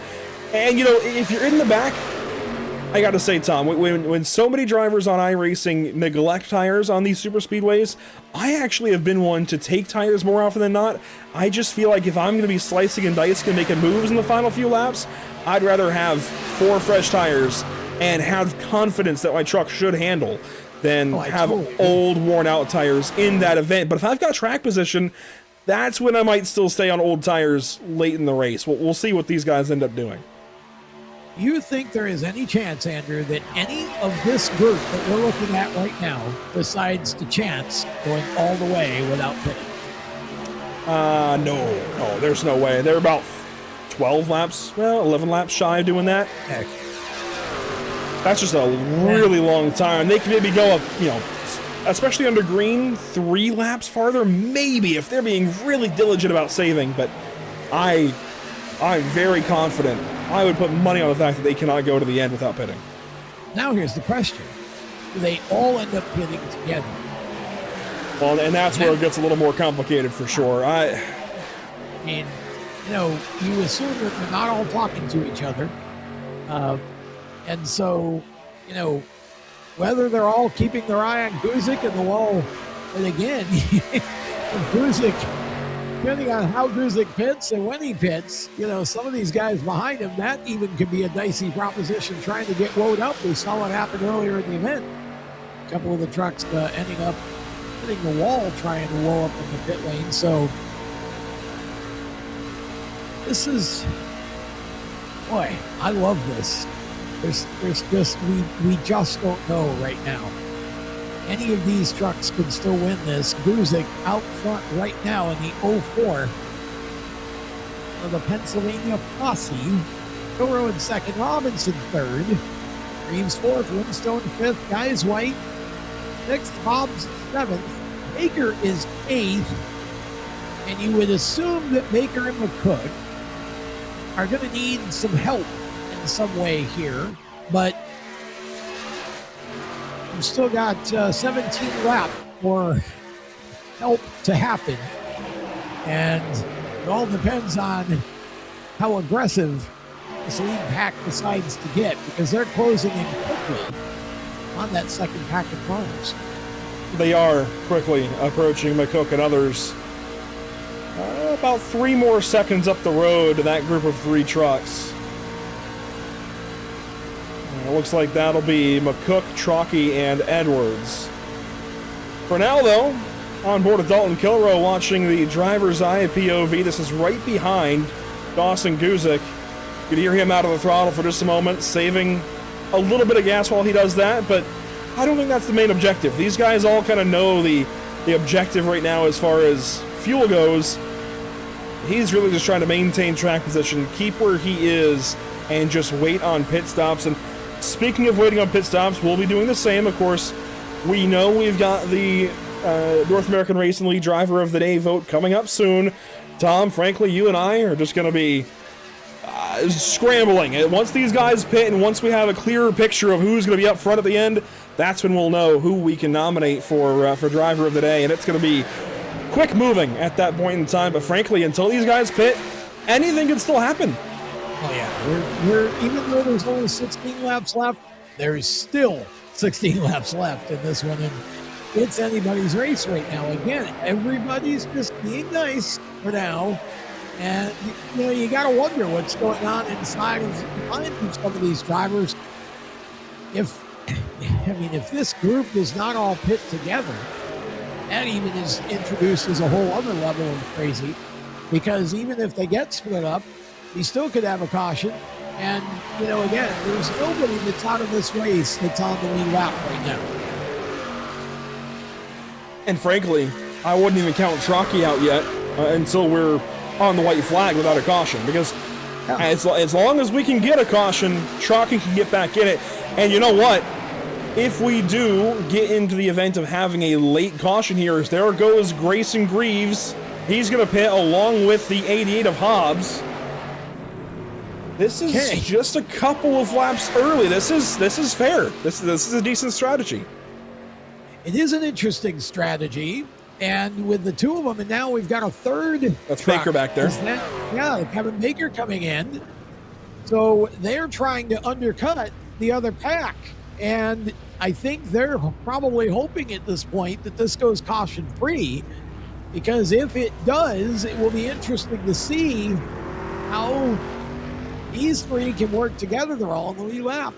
These three can work together to try to stay out front. Now, again, we've got a 4-car, 5-car pack here. Do all of the rest of these trucks pit together? We're down to 14 laps to go here. You'd think that if you're going to pit, you want to do it before lap 90, wouldn't you? And I think they will end up doing so. They're at 30 laps completed now, and you know we saw them go 32 and 34 before. So if not before 90, it'll be right on or just after 90, maybe on 91. But let's also keep in mind that Guzik, Kilrow, and Robinson, they all went longer on that first run, a lap or 2 laps longer than most of the field. So might we see Winstone and Guyswhite pit a little bit earlier? I think if I'm either one of them, I want to wait on these leaders to pit. I want to just wait. Try to all come in together. I think that's your best chance. Yes, it can be a little sketchy on pit entry, but if you nail entry, the stop and exit, that's your best chance once you're back on the racetrack. So it's going to be a little more demanding on the actual pit lane, both approach, pit, and exit. But if you can nail all that, you have the best chance if you have more numbers once you're back on the racetrack above those double yellow lines. It's been so much fun to watch this play out, and there's still so much we don't know. You watch these guys. I mean, we're at 12 laps to go. Guzik, Kilrow, Robinson, Winstone, that pack of trucks. They're closing on that first pack that pitted. Well, that's the 14 actually leading that pack. McCook, well, they're at the back of the field. Now McCook is still on the lead lap. He's the last car on the lead lap, 8th. And then you've got Rocky and the 9 truck. They're 10th and 12th respectively, and both of them are 1 lap or more down. Edwards is 3. So there's the lead pack there. And as these leaders, there we go, approach these lap trucks, something on my mind is the overtime rules. And when you set up the session earlier today, you set it for unlimited attempts. If we get in an overtime situation, these are the general rules. We'll, of course, go over it again if we need to.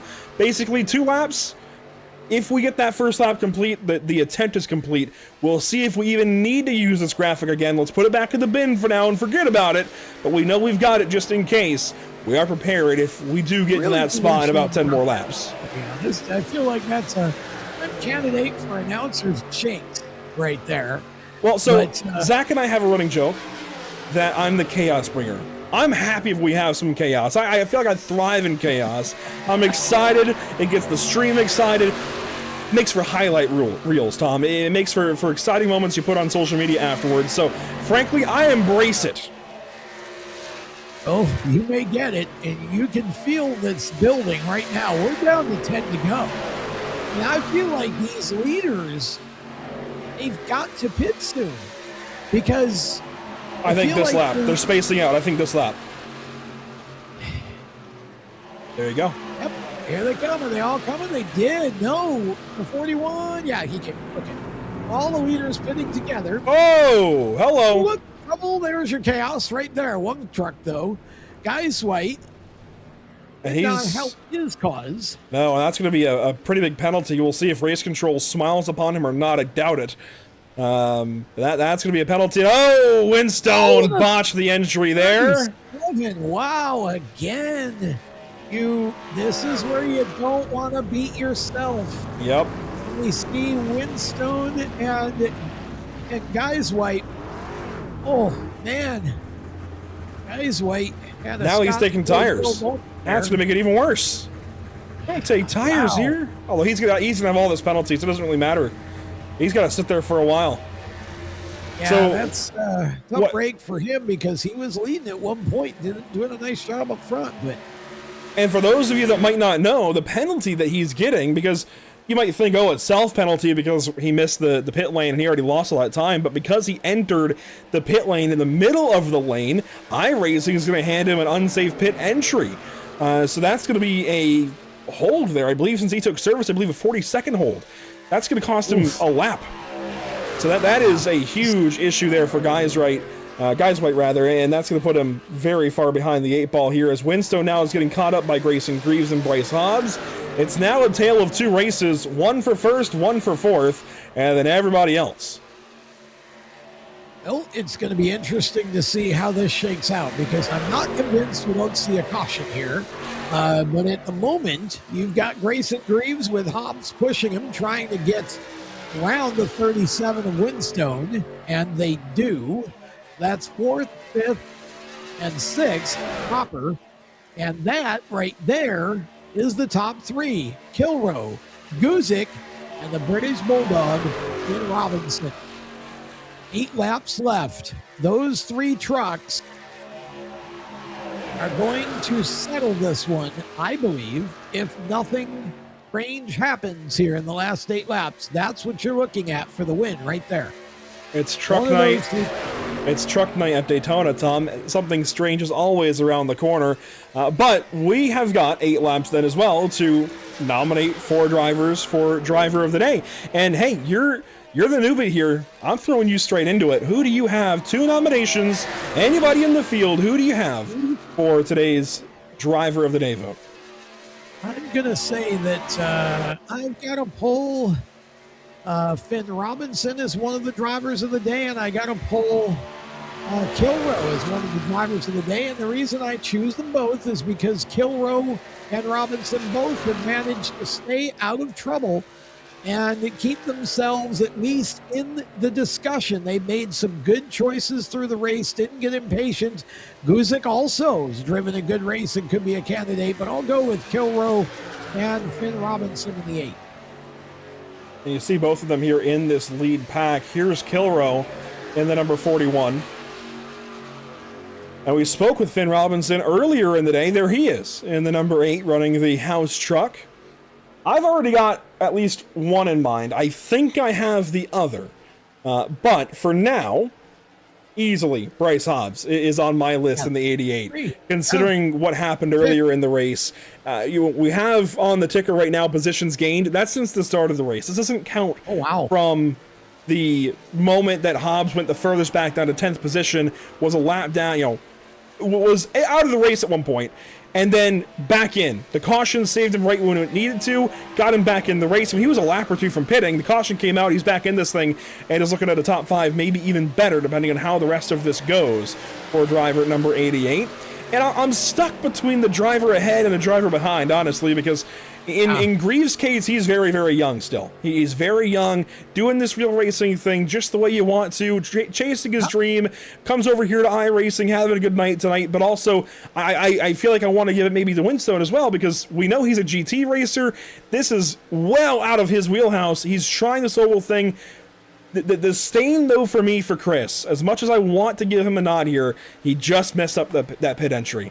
Right into his box. He could have been up there for the win with Robinson, Guzik, and Kilrow. That's going to hurt the 37 in my eyes.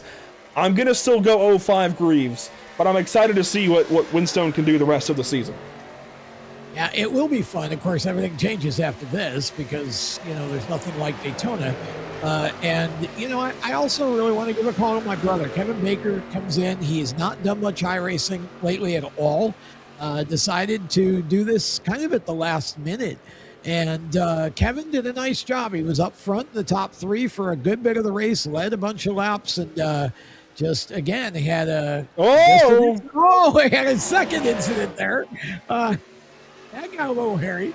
But, Kevin's done a good job in that Polaris truck, and really Jason McCook the same.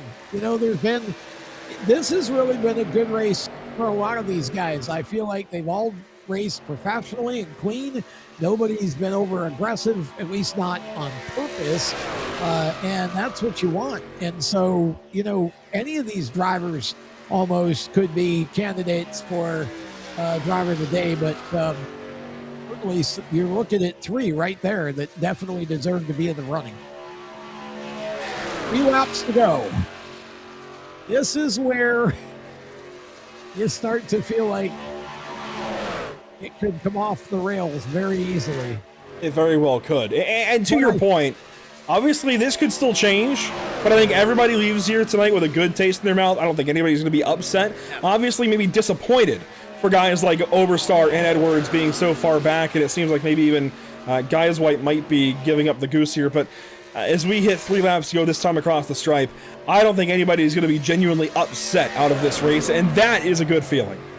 I agree, and I hope not, because I feel like everybody's done a great job. Obviously, you're going to have your incidents on tracks, but I don't think anybody's really intentionally done anything over the line.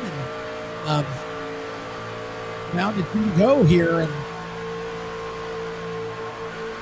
I feel like if Finn Robinson is going to make a move here, he's got to do it somewhat quick. But the problem is, he's got to do it at the right time because there's nobody behind him to go with him. So, yeah,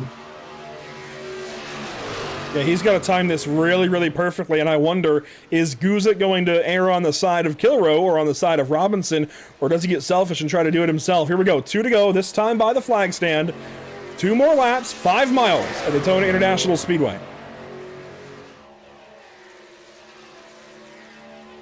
Top 3, this is your race for the win. Something crazy happens here.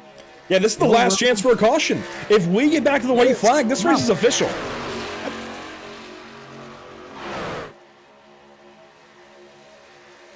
Down the Daytona Super Stretch. The penultimate time here for Kilrow, for Guzik, for Robinson, Greaves, Hobbs, and Winstone in the background.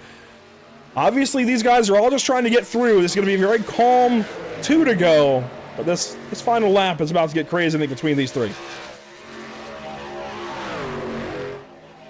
It'll be tough because with only 3 trucks, it'll be hard to.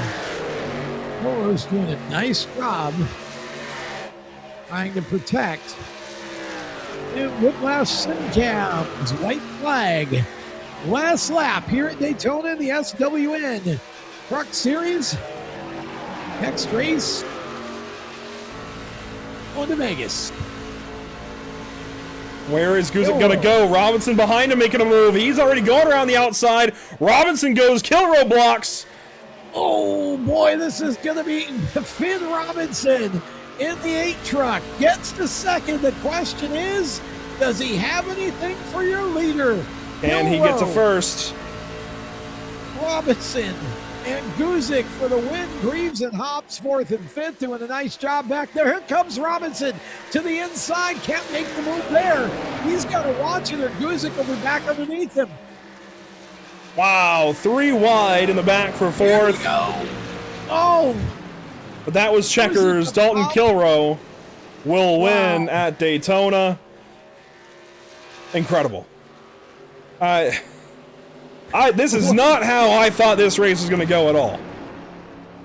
what a finish. Dalton Kilrow, your pole sitter. Finn Robinson second. Again, those were my two choices for driver of the day. They end up first and second. Guzik third, Greaves fourth. Bryce Hobbs, nice recovery for fifth. Winstone to sixth. Oh my, Dalton Kilrow.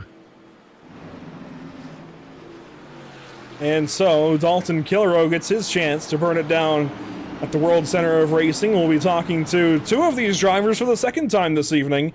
Of course, Robinson and Guzik with the top 3 finishes there, but down around to the World Center of Racing grass here. It's all Dalton Kilrow out front.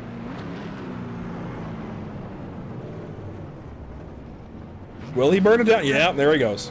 Yeah, I was going to say, I wasn't sure if he was going to do it or not, but he definitely, he did a great job all day long. Again, stayed right in contention. Didn't make any serious mistakes. These super speedway races, if you have a big field, it's as much luck as it is skill in a lot of ways. You try to avoid the big one, but with as all a field as we had here tonight, luck's still a factor, but all of these guys. Yeah, that's a great point. These guys actually had to really race with the art of super speedway racing. They couldn't just rely on sheer dumb luck. I mean, this was exactly a driver's race of a Daytona race if you ever had one. Well, that's the way it should be, right? And I thought they all did a great job. There were only a couple of on-track incidents that I thought were. I mean, obviously, we can say that Bryce might have just gotten a little too risky early in the race there, but he recovered from it very well. Unfortunately, it put the 9 truck out of contention in the end, John Edwards, and then we had the big incident in the end, but this was all Dalton Kilrow, and down the stretch, everybody pretty much held serve. A nice job getting to the finish. And I want to set up here, and I want to go back and see the finish for fourth, because what we saw in the background was rather exciting. That's across the stripe for the win, but this is, wow, we need a little more run up here, I guess. Why? Man. Let's get that run up here. This is the run first to the white flag, and we'll come around and finish the race here at about a lap's time. So this is all the story we missed while we were watching the leaders. Again, Hobbs doing a nice job kind of setting Grayson Greaves up there. Oh boy, very aggressive on the push. Lucky that he didn't turn the 05 there, but did a nice job with it. You saw from that one shot off of turn 2, the leader's getting racy ahead. This is where Winstone's starting to maybe think about, can he get a run? He's starting to sit back. Hobbs, meanwhile, all over the back end of Greaves, giving him a shove into 3. Greaves then goes high. Winstone gets that run. And here they go to the line. Winstone got down low, just stalled out underneath, and he wasn't able to go any further forward. Ends up 6th. It sure did look exciting, though. It did. No doubt. That was a great race by those 3 just to get to the end. And that then leaves us with the unofficial race results, of course, led up by Dalton Kilrow. Here they are, Tom. Dalton Kilrow getting the win. Making the history books as the first ever winner in the SWN Truck Series. Great job for him. Finn Robinson, a nice, strong second place run in the 8. Finishes second. Dawson Guzik third. Grayson Greaves fourth. Big dog Bryce Hobbs rounding out the top 5. He definitely would get the comeback award, I would say. Chris Winstone finishes in 6th. Jason McCook 7th. Jason Trockey 8th. And Kevin Baker, after so much success earlier in the race, ends up 9th. And Tony Oberstar finishes in 10th. John Edwards and Brandon Geiswhite round out the field. And again, the results for some of these drivers just don't tell the story of the actual performance that they put in tonight. It was really some great racing and some patient racing and some very professional racing by this group. And before we get to talking to our drivers, a big thank you certainly for our partners here with the series, Steering Wheel Nation, Inside Groove Pit Pass, and of course Martin PC. And similarly, our partners here at the channel, Whiplash Simcams, MXWraps.com, ATVO, Murder Sports, CC's Business, and the North American Racing League. We'll wrap everything back up here shortly, Tom. As we said earlier, some hiccups with Discord. Bear with us. Tom's got the post-race show, and we'll wrap everything else up after that. Here's your race winner. Okay. Dalton Kilroe, our winner of tonight's SWN Truck Series, Daytona 250, the first ever race for this series, first of 13 on the year. Dalton from Daytona Beach, Florida, the hometown boy, makes good with his number 41 F-Cancer Chevy. Congratulations on the win. Dalton, talk about your race a little bit. Yeah, thank you, first off. And it was just good execution all around between myself, Finn, and Dawson. We were planning on just trying to survive and not get caught up in any of the melee that could have potentially happened. For a lot of these guys being new around each other, that could have been a lot worse for a Daytona race. But in terms of like fuel mileage, we played it to perfection. And once the three of us got hooked up and pushing, leading a line, or just leading just in general, didn't seem like anybody could really touch us. So we're just content going out and just doing what we had to do and making everybody else try to keep up. And again, the three of us executed that last pit stop perfectly, and were able to just hold the gap. That's all we need to do. And once we took the white, we just knew we knew it was on. So all bets were off. We just didn't want to wreck each other. Just glad 1, 2, 3, and ready for the next race. You made 2 points there that I want to follow up on. The first is you made the point that, a lot of you hadn't raced together, and you and Dawson, I believe, have raced together, which obviously breeds some familiarity, and Finn really worked well with both of you guys. So talk about the feeling when you're racing a bunch of new guys for the first time, how you want to play that, especially on such a wild card track. But then the second point I want to make is the fact that you guys sort of stayed together. Was that a plan prior to the race that you guys had worked out and tried to execute, or was that something that just happened over the course of it? I'd say to answer your second question first. That was kind of just what we had intended on doing most of the race. Because we knew if the three of us just stayed together, it was going to be hard for anybody to really be able to do too much. I knew when we were lined up and going, and we had all the energy when the three of us were pushing, we were 2-3 tenths faster than the fuel was running at the time. So they'd have to, get in line real quick if they wanted to even have a shot at it. But yeah, we were all on same strategy of just trying to, at first before the caution came out, just trying to make it a 2-stop because it was right there on the border. And then once the caution came out, it was just have the shortest pit stop under green possible and just stay together and keep pushing. But no, for the first part of your question as to how we handle it, I try to just hang out for the first half of the race. I'm not even trying to go out there and, just, puff the chest out, flex on them a little bit. I ain't trying to do that because that's how you get wrecked. And just hanging out in the back, just watching everything in front, just seeing kind of who's the one trying to side draft, who can't really hold a line. Just get that little bit of information that just helps later on in the race. Oh, you certainly did a great job. And Dalton Kilrow, congratulations. Who you want to thank? Anybody to thank tonight for this? Well, we've already talked about them enough, but Finn and Dawson for working together so well tonight. We executed to perfection. Gotta thank Team Watson Racing Setups, Orman Barbaco, F Cancer, because cancer sucks. Exactly. You guys, obviously, for doing the broadcast for us and getting all this together. All the admins. Gotta thank RC for doing what he does, because I know our race control is a thankless job. So I appreciate him doing that for us. And everybody at home tuning in. Hope the finish was at least a little bit exciting with just 3 trucks there being involved. We knew we had to make it interesting, and I mean, once we hit the white flag, we knew all bets were off. We just had to go for what we could get. So try to make it interesting, and hopefully we can do the same stuff in the next race.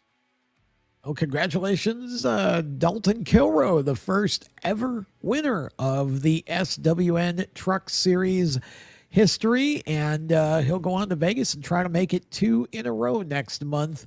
Dalton Kilrow getting it done here at Daytona.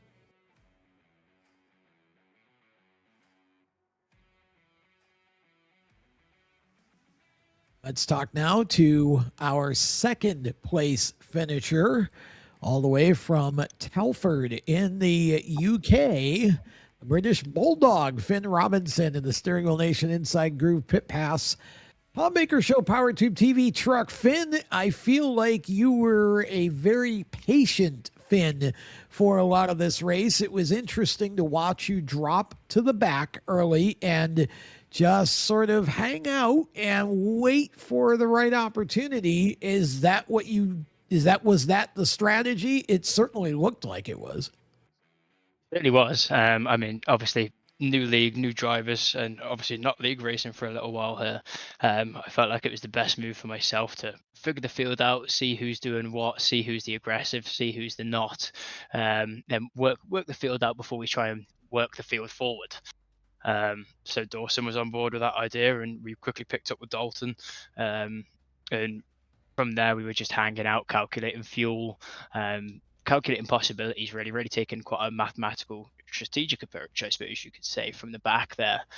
And it worked out great, obviously, in the end, pushing out on fuel as long as we could. We knew we were better as a pack. We could have put some blinds in lap times down as just the 3 of us there. So we knew extending that fuel mileage was really going to help us out. And clearly it did. 3 to the end. Hell of a job. We were debating with about 5 laps to go there who was going to take the checkered flag, and it was a mixed agreement. Let's say that much. Not in a bad way, obviously. But it was certainly a no wrecking sort of deal there, and I must admit I did throw the kitchen sink at him towards the end there, and he ate it. Yeah, he ate it. Fair play. Definitely well deserved winner there, and great to work with him and Dawson, and obviously great start to the season. Well, yeah, Dalton and Dawson and you put on a heck of a show there, and nice to see the 3 of you get to the end without an incident. And you're right, great start to the season, and you get to go on to Vegas for round number 2 next month, and obviously the whole game flips because Vegas surely not a super speedway. No, certainly not. I mean, I like to think myself as quite Vegas strong, to be honest. It's been a little while since I've ran it. Obviously, these trucks have changed, tracks change over time, so certainly going to need to put in some practice laps there. But Vegas is usually a good one for me, so hopefully will be something similar to today. But only time's going to tell. I mean, obviously each track has its own way of introducing you. Sure, yeah, and each day is different. So you want to thank Finn? Straight out the bat, obviously yourself, Steering Wheel Nation, we've managed to put on hopefully a hell of a show for you guys and for the people watching at home. Obviously makes it all worth it when we're sat here at 2:45 in the morning, currently Great British time. So hopefully it was well worth the time, and hopefully we'll continue to make that worthwhile. So yeah, big thanks to yourself, Steering Wheel Nation. Obviously, if you want to get involved, you can join us on track. You can do it all through the Inside Groove Pit Pass. It's the place to be, not just for sim racing, but for all your other motorsport needs. All the other motorsport content you could think of is right there in that pit pass. So make sure you get involved. Come and join us on track, or just say hello, whichever you please. It will be well worth the while. So hopefully I'll see you guys in there. Oh, if you're watching this, Finn will not be accepting calls before 12 noon British time tomorrow, because he's going to go to bed now. So I mean, 12 noon might even be pushing it. yeah, exactly.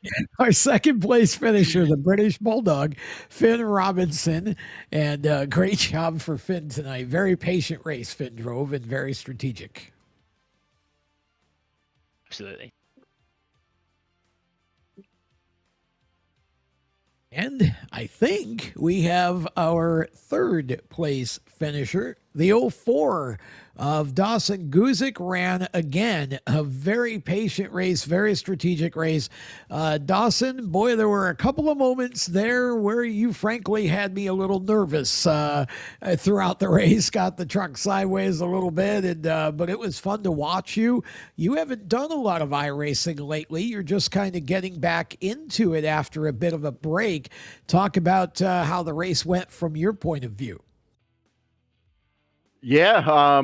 Well, first off, I gotta say, I am very excited to be on the podium here. I've never gotten a league podium before. Oh wow, this is a first. Good so job. This is a big first for me. So Wow. I'm pretty excited. I just got to first off say we lost my grandfather on Saturday, and this one's for Sonny. He was a big part of Next Chapter Outdoors, which is on the side of my car. So first and foremost, we want to give a shout out to him. He was a big part of our racing careers and supporting us. So, this one's for him. But yeah, no, it was like I like obviously I heard like you talking to Dalton, and I heard, I knew him from another league that we were in together, and I reached out to him. I was like, hey, if you want to work with me and Finn together, Finn said he was pretty good, whatever, let's do it.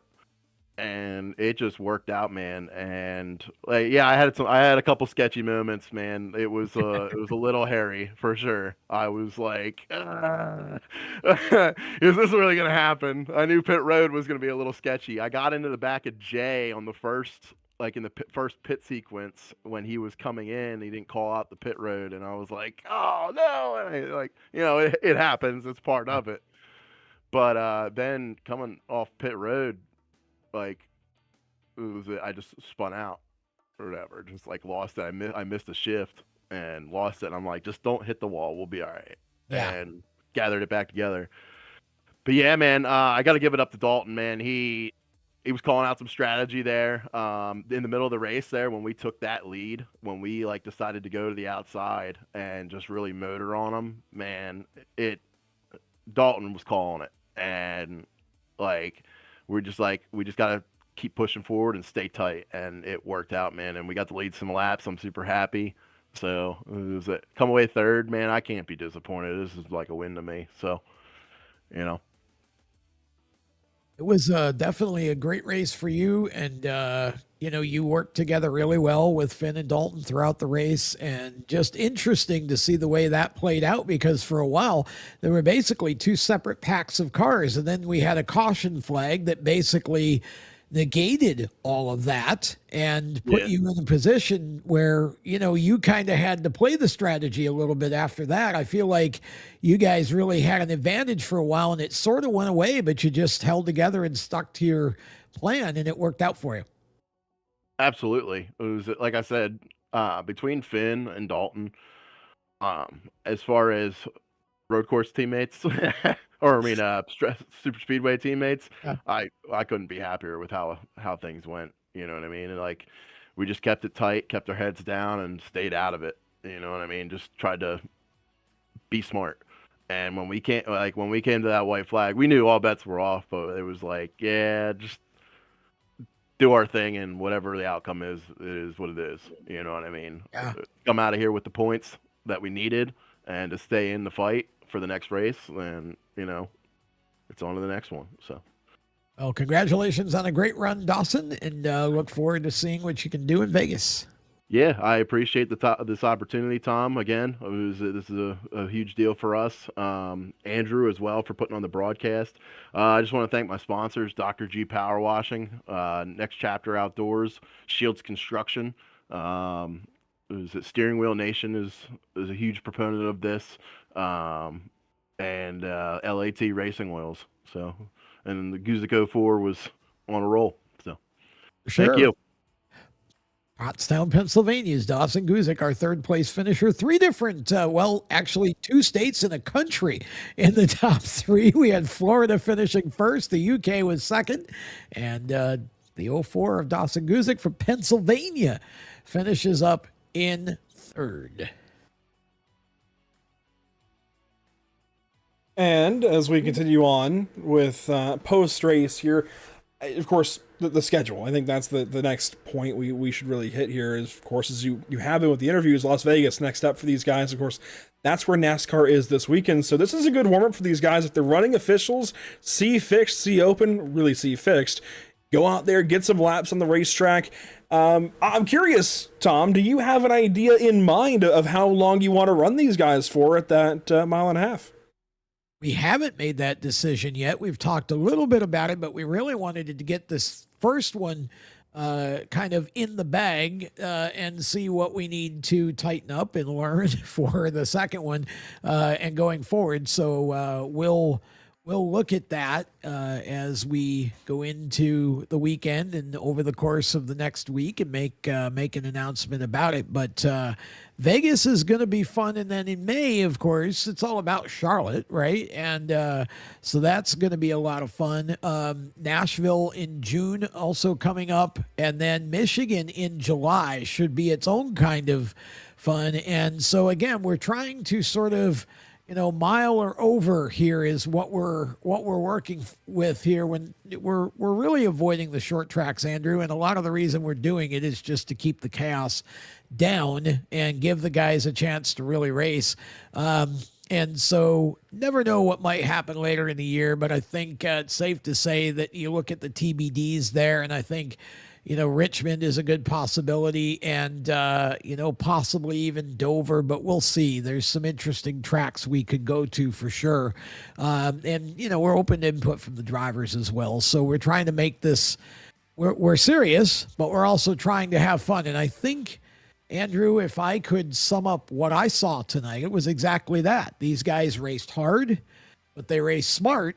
And, there were really a minimum of, what I would call mistakes that were made, and nothing that I would cite as being, anything flagrant. Everybody really performed and raced very well. And unfortunately, luck plays a hand in some of it. And, that's all part of super speedway racing, but I think we got off to a pretty good start here. I thought it was a pretty exciting race, and I'm really thankful for the show that all of the drivers put on tonight.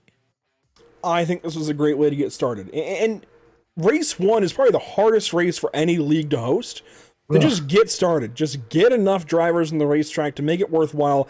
I think we had that this evening. We had some great storylines, and there's a lot to build on here for Las Vegas in just about a month's time on April the 17th. So again, if you're interested in joining here for the Inside Groove Pit Pass, that's where you got to go. Anyways, InsideGroovePitPass.com to join the Steering Wheel Nation Truck Series. Again, add that. You can go scroll up in the YouTube chat. I can post it again really quick, but that little / with the pound sign landing dash page, that's where you want to go to get involved in this series moving forward. And again, Tom, how much is it to get racing?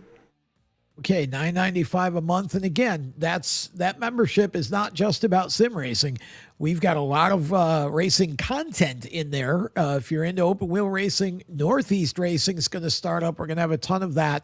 And we're going to have opportunities for drivers to come in and chat directly with the fan base as we go on and have some other competitions. There's a lot that we plan to do with the Pit Pass. It's the first ever motorsports fan community. And we want to build it, make it nice. And also a lot of sim content as well. We'll be doing a post-race recap and some some other content between now and Vegas. So it's not just about sim racing. There's a lot more that's happening and will happen with the Inside Groove Pass as well. So $9.95 a month, or if you want to save a couple months, it's $99 a year. So it's your choice. And we have just wrapped up and ended the Driver of the Day vote this evening. So today's North American Racing League Driver of the Day for the inaugural race for the Steering Wheel Nation Truck Series. There you go. Finn Robinson, the Brit, has done it. I think that's a good pick. I really do. I think any of the 4 we nominated, certainly it could have been any one of them, and it would have fit. And that's all you can ask for, really, in that vote. I know, it's so tough to narrow it down to just 4 cars or 4 drivers out of the whole race sometimes, especially when there's 40 some odd on the track. And I'm sure we'll get there this season. It's going to get a whole lot harder. I'm telling you what, Tom. Tonight was somewhat easy because we had a little bit of the selection. When we get more trucks on track, it's going to really be tough to pick 4 out of the many that'll be racing. Well, and I'll say this: I've known Finn for a few years now, and have worked with him, and trying to help him with his seat program, if you will, in the UK Modified, and trying to get him over here. He wants to be the first full-time or born Brit in NASCAR, full-time in NASCAR, and Finn is a very competitive young man. I really was super impressed at how patient and how controlled he was throughout this race. And I think the decision he made in the beginning to just back up and, sit back and relax a while, set up his eventual run to second. And, he had a shot to win. It just wasn't quite there. Just a great race driven by Finn, and a very impressive one. Now, will we see that same Finn Robinson at Vegas and Charlotte? I'm not so sure. But again, I think we're going to get a different side of a lot of these drivers as they get off the super speedway and get to the 1.5 miles. And I think, judging from this group, Andrew, this could be some really competitive racing. Again, we love to have double the field, C rating or better. Drivers who want to, race hard, race clean. We love to have you, and we're trying to build something special. So, but Andrew, I thought tonight was a great setup for what we're going to see going forward. Sometimes, as I said at the beginning, it's not always about quantity. I think we saw quality here tonight, and just a great race from beginning to end. I wholeheartedly agree. Now, as we shift our focus forward here on the channel, not just for sim, I did it again. See, I'm so used to when there's an S in the league name that's always sim. That's the one thing you can usually guarantee in sim racing. Not anymore. So with the Steering Wheel Nation Truck Series, of course, continuing on next month at Las Vegas. Well, here's what we have upcoming here on the channel the next week or so. 2 dates with the All-American Racing Network. Headed out to Darlington and then Martinsville. Quintessential stock car racing here, really is, with next gen cars heading to those 2 tracks with the All-American Racing Network bright and early on a couple of Sunday mornings, and then smashed right in between, you've got Texas Motor Speedway with the 2003 NASCAR Cup cars for the Nora Retro Cup Series. I'm excited to see how these races go. Each of these leagues has been a lot of fun to watch lately. It just fits right in. A whole bunch of stock car racing here on the channel lately. It's been a lot of fun and will continue to be as we move forward in March. Again, each of these 3 broadcasts here on Pit Stop TV. I'm excited for each one of them. Next date here, of course, with SWN on a Friday night, though, is April the 17th. Plenty of time to get involved in the league before that point in time. Meanwhile, of course, you can follow along with Pit Stop TV, everything Pit Stop TV at the links down below. I've got, I think, something in my throat here, Tom. It's really screwing with me. It's throwing me off. But you're going to the dentist in the morning for a tongue correction. Yeah, something like that. But there you see the upcoming broadcasts here on the channel, and all the links down below where you can follow along and watch. And for your first time here with sim racing coverage, Tom, what do you think? I just had a great time. I have to be honest. This is something I've been wanting to do for a long time, but I'm not the type of person who does something just to do it. I felt like if I was going to jump in to the sim world as a league owner or a promoter, whatever, I wanted to be able to do something well, and I wanted to be able to do something that I thought brought some professionalism and some, again, just some shine. And so custom trophies in design, and we'll have that for our winner here tonight shortly. And every race winner is going to get a custom trophy, and we'll have the same for our modified league coming up. Short track modifieds at the Oswego Speedway, pavement style modified racing coming up. We got ones that we're working on for April, and then of course we're expecting a number of Oswego Speedway racers in that one. So we're going to cut maybe one in April, one in May, and then cut it short so they can race their season, because they run Fast Friday practice at the Fast 5/8 of a mile up there in New York every Friday, and then we'll have a league for them in the fall that will start after the Oswego Speedway season ends. So and what else we do with sim racing, who knows? We've had some conversations already about maybe some dirt track stuff, but for right now, the truck series and then the modified series getting started up, that's our priority. I thought the first one went pretty well. I want to thank everybody who tuned in to watch. We hope that some of you who are racers will join us for our next event at Vegas. And Andrew, thanks, buddy. This was really, really fun, and looking forward to doing it all over again in 30 days at Vegas. I'm excited, and this I think is a big selling point. I know, yes, we had the limited car count, but to race 100 laps in trucks at Daytona and have just the one caution, that I think is a reason to get involved here on Friday nights and join the fun, as everything is getting set up and built, and we're moving forward onto some really big things, I think, later on this year. So certainly an exciting future ahead for the SWN, or Steering Wheel Nation Truck Series. For now, though, that will do it for us this evening from Daytona International Speedway. One more time, a big thank you to all of our partners here with the series. Steering Wheel Nation, I keep doing it. I got to train myself. Steering Wheel Nation, there we go. Cars Racing Community.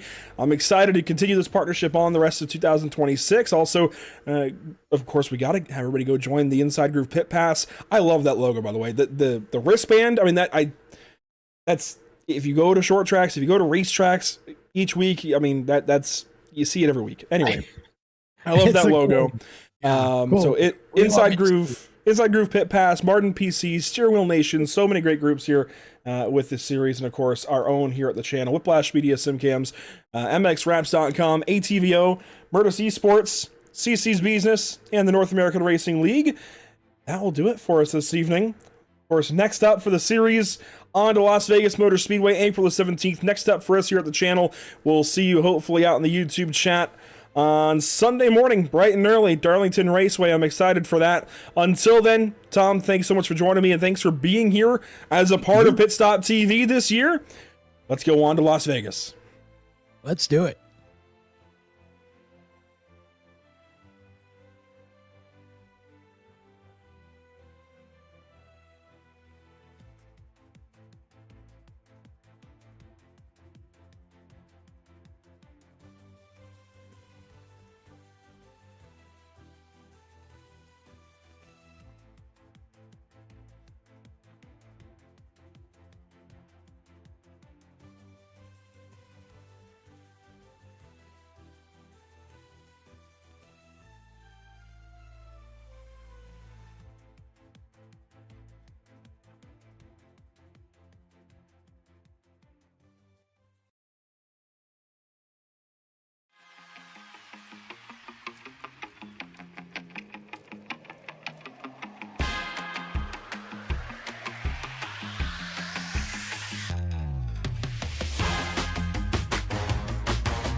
Zelazny might have a run here. He pulls up, 2 laps to go at Auto Club Speedway. What a run this has been. 5 cars out front just dancing around for the lead. Salas back to the bottom. Honeycutt stuck up top. Slide job out of Salas. Crossover out of Honeycutt. 23 showing a big run here. He does. You see Salas starting to cover it up. He goes up the racetrack. Honeycutt's clear of them both. He shoves it up in front of the 23, gets himself loose. It'll be white flag this time by. Salas down low. Zelazny looking for a hole. Side by side, 3 wide, Coffee in it. White flag is in the air. 1 lap to go. Brought to you by Whiplash Simcams. Who is going to win the Luke's Playhouse 200? Honeycutt controlling the race. Coffee in second. Tires are aging. Zelazny off the top rope. Got a little bit free. He's going to crash with lights. And yes, wall there. Who knows? Honeycutt, though, leading the race. Can Coffee get a run? He's going to send it. He hits him. Big bump and run. Coffee's going to try and get away. Can Salas get there? Coffee's going to crash. Salas is going to crash. Watch Nick Lights here to the stripe. Salas is going to do it with no front bumper. Unbelievable. Wow.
There's the white flag from Barney the Flagman. 1 lap to go at Long Beach. White flag is out, brought to you by Whiplash Simcams.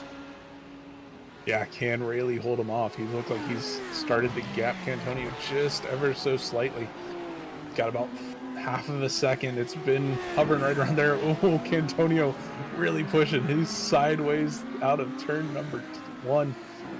But Rayleigh just keeping that car pointed in the right direction. Nice and smooth, able to keep it going. It's going to be tough. Antonio knows that there's not very many chances, even if he can get close enough to him to make a move. So we'll see as they come through 6 and 7, head toward turn 8 onto the backstretch. Deeper in the field, nothing changing. Lap traffic ahead. It's Kevin Peak and Bradley Alvis right in front of our race leaders down East Seaside Way. And to turn number 9 for the final time. Lap traffic in the way, and Rayleigh goes for it on Peak. He sends it into turn 9. He knows he can't wait. He knows he can't give an opportunity to Kevin Cantonio. Cantonio's going to take it anyway. Ships it into the hairpin, and Rayleigh's going to get away. Thomas Rayleigh is going to be a race winner in the North American Racing League. A last lap bump and run wasn't enough. This man wins at Long Beach.